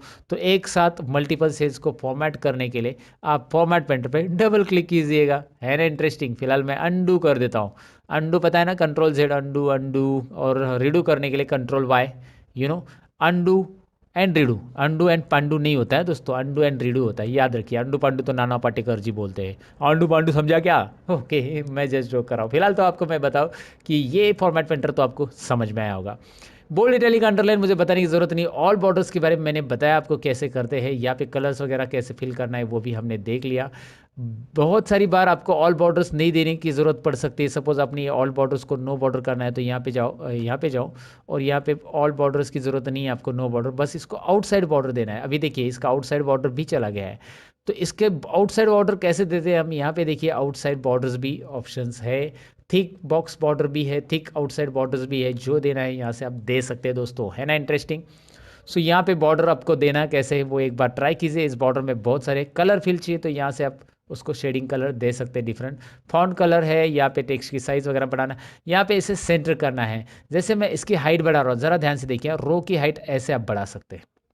ये याद रखना है। जैसे हमने कॉलम की विड्थ से सीखी थी कि आप यहाँ से ऐसा ड्रैग कर सकते हैं, वैसे हम रो की हाइट यहाँ पे बढ़ा सकते हैं। वैसे मैं आपको बताऊँ कि कॉलम और रो की विड्थ अगर इक्वली करनी है सभी कॉलम की, तो आप एक काम कीजिए, एक तो आप इसे सभी रो को एक साथ सिलेक्ट कीजिए और बीच में कहीं पे भी एरो रख के आप ऐसे ड्रैग करेंगे, इक्वली सबकी हाइट बढ़ेगी। या यहाँ पे राइट साइड में एक ऑप्शन है, फॉर्मेट में जाइए, राइट साइड में फॉर्मेट में रो हाइट दिखाई दे रहा है आपको, रो हाइट ऑप्शन, इससे आप रो हाइट कर सकते हैं इक्वली। यहाँ पे रो हाइट टाइप कीजिए, उतने जो रो सिलेक्टेड है उनकी हाइट उतनी हो जाएगी 20, रो हाइट 20, राइट। तो इस तरह से रो हाइट आप बढ़ा सकते हैं। लेकिन इसमें अभी मैंने हाइट बढ़ा दी है, तो ये ज़रा टेक्स्ट को नोटिस कीजिए, और थोड़ी सी हाइट बढ़ा देता हूँ, और थोड़ी सी हाइट बढ़ा देता हूँ, और इस टेक्स्ट को नोटिस कीजिए बॉटम में आ रहा है। तो आप इसे यहाँ पे दिखाई दे रहा है ना, मिडल अलाइन, मिडल अलाइन से क्या हो रहा है, टॉप अलाइन से क्या हो रहा है, मिडल अलाइन से क्या हो रहा है। यहाँ पे ज़रा मैं जूम कर लेता हूँ, ये अलाइनमेंट वर्टिकल और हॉरिजॉन्टल अलाइनमेंट है एक्सेल में।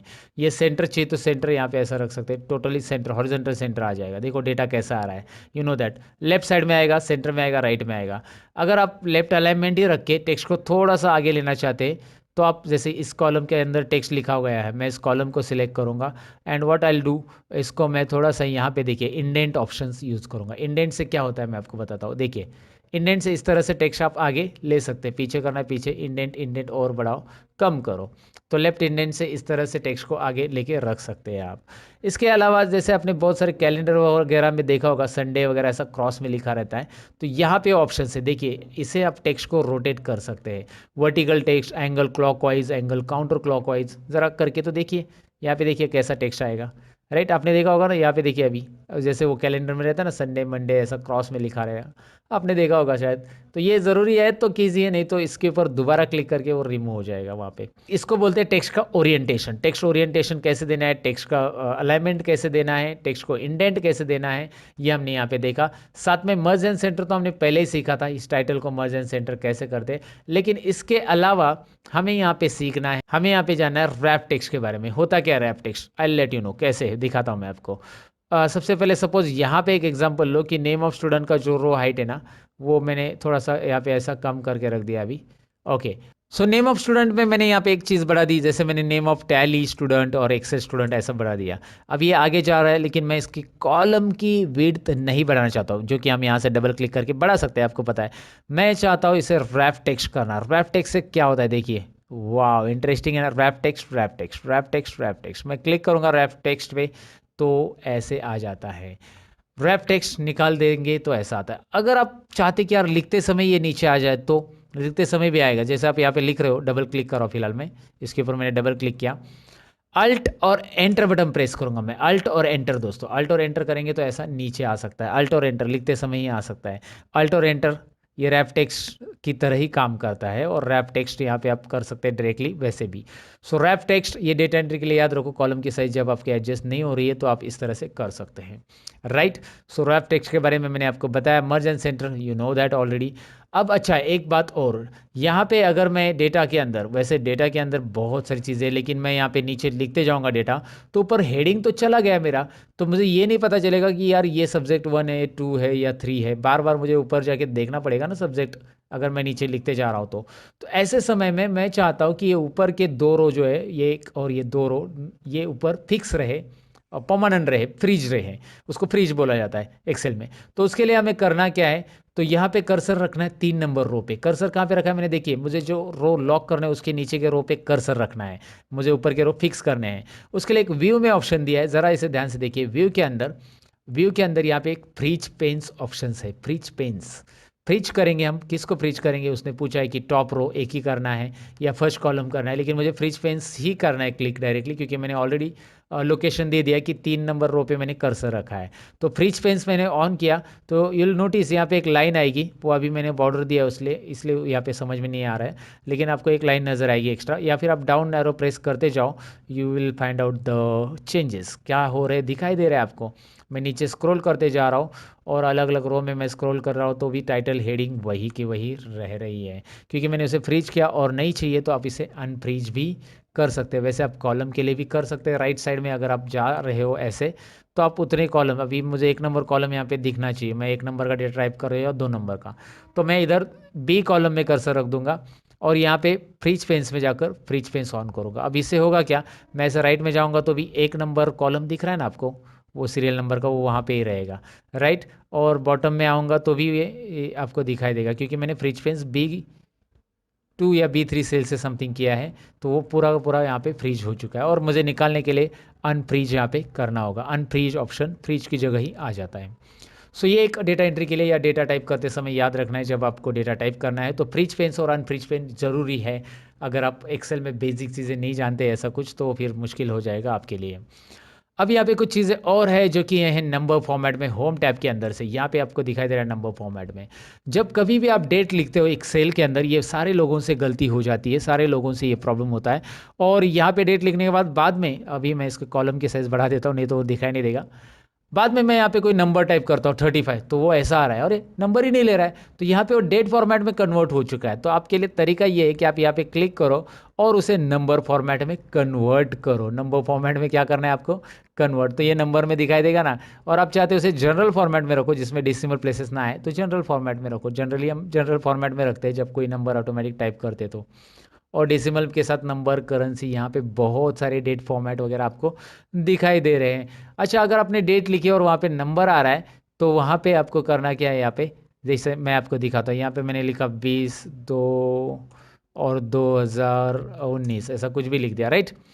अब मैं जब इसे यहाँ पे कन्वर्ट कर देता हूँ, ज़रा मैं देखा जनरल फॉर्मेट में, तो इस तरह से नंबर आ रहा है। अगर कभी ऐसा नंबर फॉर्मेट में कुछ आ गया, तो आप उसे नंबर फॉर्मेट की जगह इसे डेट फॉर्मेट में कन्वर्ट कर सकते हैं ईजिली। तो उसके लिए करना क्या है, आपको बस यहाँ पे करना है शॉर्ट डेट या लॉन्ग डेट। शॉर्ट डेट या लॉन्ग डेट यहाँ पे आसानी से आप कर सकते हैं नंबर फॉर्मेट को डेट फॉर्मेट में कन्वर्ट करने के लिए।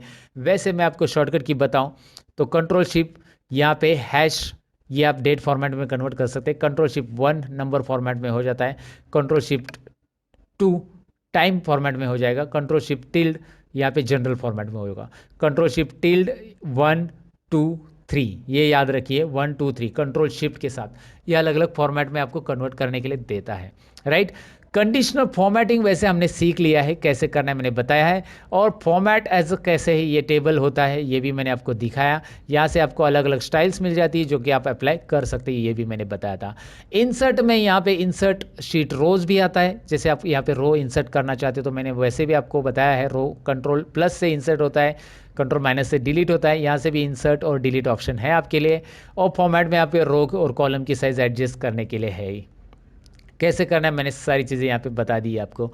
और ऊपर से मैंने आपको बताया था कि क्लियर में जाकर क्लियर फॉर्मेट से क्या होगा। देखिए यहाँ पे फॉर्मेटिंग अगर नहीं चाहिए तो आप क्लियर कर सकते हैं, मुझे नहीं चाहिए फॉर्मेटिंग, सो क्लियर में जाइए, क्लियर फॉर्मेट्स, फॉर्मेट जाएगा। क्लियर ऑल मतलब पूरा क्लियर हो जाएगा। क्लियर कंटेंट्स मतलब खाली कंटेंट और कमेंट लिखी होगी या हाइपर लिंक दिया रहेगा तो वो क्लियर हो जाएगा। क्लियर ऑल कर दूंगा मैं, तो इस तरह से हो रहा है, राइट। सो क्लियर कंटेंट करना है तो कंटेंट कीजिएगा, इस तरह से आप इसे क्लियर कर सकते हैं, राइट। और फिल सीरीज़ के बारे में तो मैंने बताया था स्टार्टिंग में कि आप फिल सीरीज़ कैसे कर सकते हैं। यहाँ पे भी है फिल सीरीज़ ऑप्शन की, डाउन फिल कैसे होगा ऑटोमेटिकली वो दिया है वहाँ पे। और यहाँ पे फाइंड एंड रिप्लेस भी ऑप्शन है, जहाँ से रिप्लेस मतलब वर्ड चेंज करना। जैसे आपको लगता है कि यार यहाँ पे मैंने एक वर्ड टाइप किया जिसमें सब रॉन्ग है, मतलब एक वर्ड आपने 10 बार लिखा है, तो जैसे सब की जगह मुझे सब्जेक्ट ये वर्ड पूरा चाहिए था, तो मैं यहाँ पे सब लिखूंगा और यहाँ पे सब्जेक्ट लिखूंगा। देखिए मैंने क्या किया है, मुझे पूरा वर्ड चाहिए था, सब की जगह सब्जेक्ट लिखना चाहिए, तो यहाँ पे सब सब सब लिखा है मैंने, तो सब्जेक्ट 1 2 3 4 आना चाहिए, जो भी सब्जेक्ट है वैसे। तो किया है फाइंड आउट में सब, रिप्लेस विथ में सब्जेक्ट, और रिप्लेस ऑल पे click. Now you can see replacement क्या काम करता है। सो फाइंड एंड रिप्लेस भी है, कोई वर्ड ढूंढना है तो फाइंड कर सकते हैं, और यहाँ से आप फाइंड डायलॉग बॉक्स आपको मिल जाता है। तो ये मैंने होम टैब यहाँ पे कवर करने की कोशिश की है कि कैसे कुछ करना है एक्सेल के अंदर, क्या क्या चीज़ें होती है। यहाँ पे मैंने डिटेल में एक्सप्लेन करने की कोशिश की है। ये एक्सेल बिगिनर्स के लिए वीडियो है दोस्तों, और इसमें प्रिंटिंग लास्ट ऑप्शन है हमारा, और प्रिंटिंग हम देखते हैं प्रिंट कैसे किया जाता है एक्सेल के अंदर, and then will finish it. और ये बिगिनर्स के लिए एक्सेल है, इसीलिए मैंने इतनी ही चीज़ें कवर की। एक्सेल इतना ही नहीं है, बहुत कुछ है। तो एक्सेल जो बिगिनर के बाद सीखना चाहते हैं उसके लिए एक ट्यूटोरियल आएगा बड़ा सा, जिसमें मैं बहुत सारी चीज़ें और एक्सप्लेन करूंगा एक्सेल के अंदर, जो कि उसके लिए आपको थोड़ा इंतज़ार करना पड़ेगा। लेकिन आगे का टॉपिक सीख के जाइएगा कि प्रिंट कैसे करते हैं। प्रिंट करने के लिए control P, right, control P किया तो यहाँ पे प्रिंट आ जाता है, ऐसा ऐसा प्रिंट आ रहा है। एक काम करते हैं, मैं यहाँ पे ज़रा थोड़ा सा डेटा को अरेंज कर देता हूँ पहले। प्रिंट करने के लिए यहाँ पे मैं डेटा को एक काम कर देता हूँ, पूरा नॉर्मल जैसे डेटा था पहले जैसा रखा था डेटा मैंने वैसे लाता हूँ यहाँ पे। उसके लिए करना क्या है, बस आपको कंट्रोल जेड ही तो बटन प्रेस करते जाना है। कंट्रोल जेड बटन प्रेस करते जाएंगे तो यहाँ पे आपको डेटा मिल जाएगा। मैंने अंडू कर दिया पूरा का पूरा। फिलहाल इस चार्ट की मुझे ज़रूरत नहीं, मैं इसे डिलीट कर देता हूँ और यहाँ पे लिखा हुआ एक्स्ट्रा कंटेंट भी मैं डिलीट करता हूँ। अब देखिए मैं कंट्रोल पी करूँगा तो यहाँ पे आपको ये प्रिंट में बॉर्डर के साथ, मैंने बॉर्डर दिया है इसको इसलिए बॉर्डर के साथ आ रहा है। अगर आपने बॉर्डर नहीं दिया तो बॉर्डर नहीं आएगा, आपको मैंने स्टार्टिंग में बताया था। अब यहाँ पे मैं आपको बताऊँ कि चलो कंट्रोल पी में हम इसमें आ चुके हैं, कंट्रोल पी स्क्रीन के अंदर यहाँ पे। लेकिन आपको दिखाई दे रहा है कि यार काउंट तक ही डेटा आ रहा है, काउंट तक, काउंट के आगे भी डेटा है मेरा। यहाँ पे देख सकते हैं ना एक्सेल में काउंट के आगे भी है, लेकिन यहाँ पे एक डॉटेड लाइन आ रही है जो कि पिन की बाउंड्री या पेज की साइज़ बता रही है कि पेज यहाँ तक ही है। डॉटेड लाइन ये कंट्रोल पी बटन प्रेस करने के बाद आपके भी एक्सेल में दिखाई देगी कि यहाँ तक का ही प्रिंट होगा। तो आगे का डेटा का क्या, मैं इसको डबल क्लिक करके एडजस्ट कर सकता हूँ या कंट्रोल ए करके, कंट्रोल ए और यहाँ पे alt H O I press का तो auto fit column width, column की विड्थ जो है ऑटोमेटिक जितनी रिक्वायर्ड है उतनी आ जाएगी। तो कंट्रोल पी करो, अभी अभी एवरेज तक डेटा आ गया है। चलिए एवरेज में भी थोड़ा सा काम कर देते, हम यहाँ पे प्रिंटिंग के लिए और थोड़ा सा काम सेटल करना पड़ेगा हमें डेटा को प्रॉपरली। डेसिमल प्लेसेस हम यहाँ पे कम कर देते हैं और यहाँ पे भी अल्ट एच ओ आई करने के बाद ये भी कम हो गया। अब आपको दिखाई दे रहा है रिजल्ट 1 रिजल्ट 2 तक आ रहा है, ग्रेड नहीं आ रहा है। तो ऐसे में क्या करेंगे हम आगे, हमें इसे एक ऑप्शंस यहाँ पे मिल जाता है और यहाँ पे है पोर्ट्रेट की जगह आप इसे लैंडस्केप कीजिए। लैंडस्केप करते ही पेज का हॉरिजेंटल व्यू आ जाएगा और यहाँ पे जितने चाहे और कॉलम आपकी मर्जी और भी ऐड कर सकते हैं। लेकिन आप चाहते हैं कि नहीं नहीं नहीं लैंडस्केप में रो कम आएंगे, पोर्ट्रेट ही चाहिए, वर्टिकली डेटा चाहिए, तो रखिए यहाँ पे एक ऑप्शन है राइट कॉर्नर में शो मार्जिन, ये दिख रहा है आपको मार्जिन ऑप्शंस, तो इस पे क्लिक कीजिए। शो मार्जिन लाइन आएगी और इसे थोड़ा बहुत एडजस्ट कर सकते हैं आप, ऐसे इस मार्जिन को कम कीजिए, वो ग्रेड अंदर आ जाएगा। प्रिंट से रिलेटेड जितनी भी सेटिंग्स आपको सीखनी है उसके लिए ऑलरेडी मैंने वीडियो बनाया था जिसमें मैंने बताया कि प्रिंट के अंदर सारी सेटिंग्स कैसे करेंगे। ये सारी चीज़ें यहाँ पे मैंने बताई फिलहाल तो, लेकिन उसके अंदर पूरे प्रोफेशनल लेवल पे मैंने सारी चीज़ें बताई है। I want you to watch that video. तो मैंने जितने भी वीडियो रिकमेंड किए वो आप देखेंगे ऐसे उम्मीद करता हूँ। लर्न मोर चैनल पे बड़े रहेंगे हमेशा की तरह। ये था बिगिनर्स एक्सेल वीडियो दोस्तों। अच्छा लगा है लाइक बटन पे क्लिक कीजिएगा, नहीं लगा है डिसलाइक पे क्लिक मत कीजिएगा लेकिन ओके तो नहीं लगा है तो छोड़ दीजिए।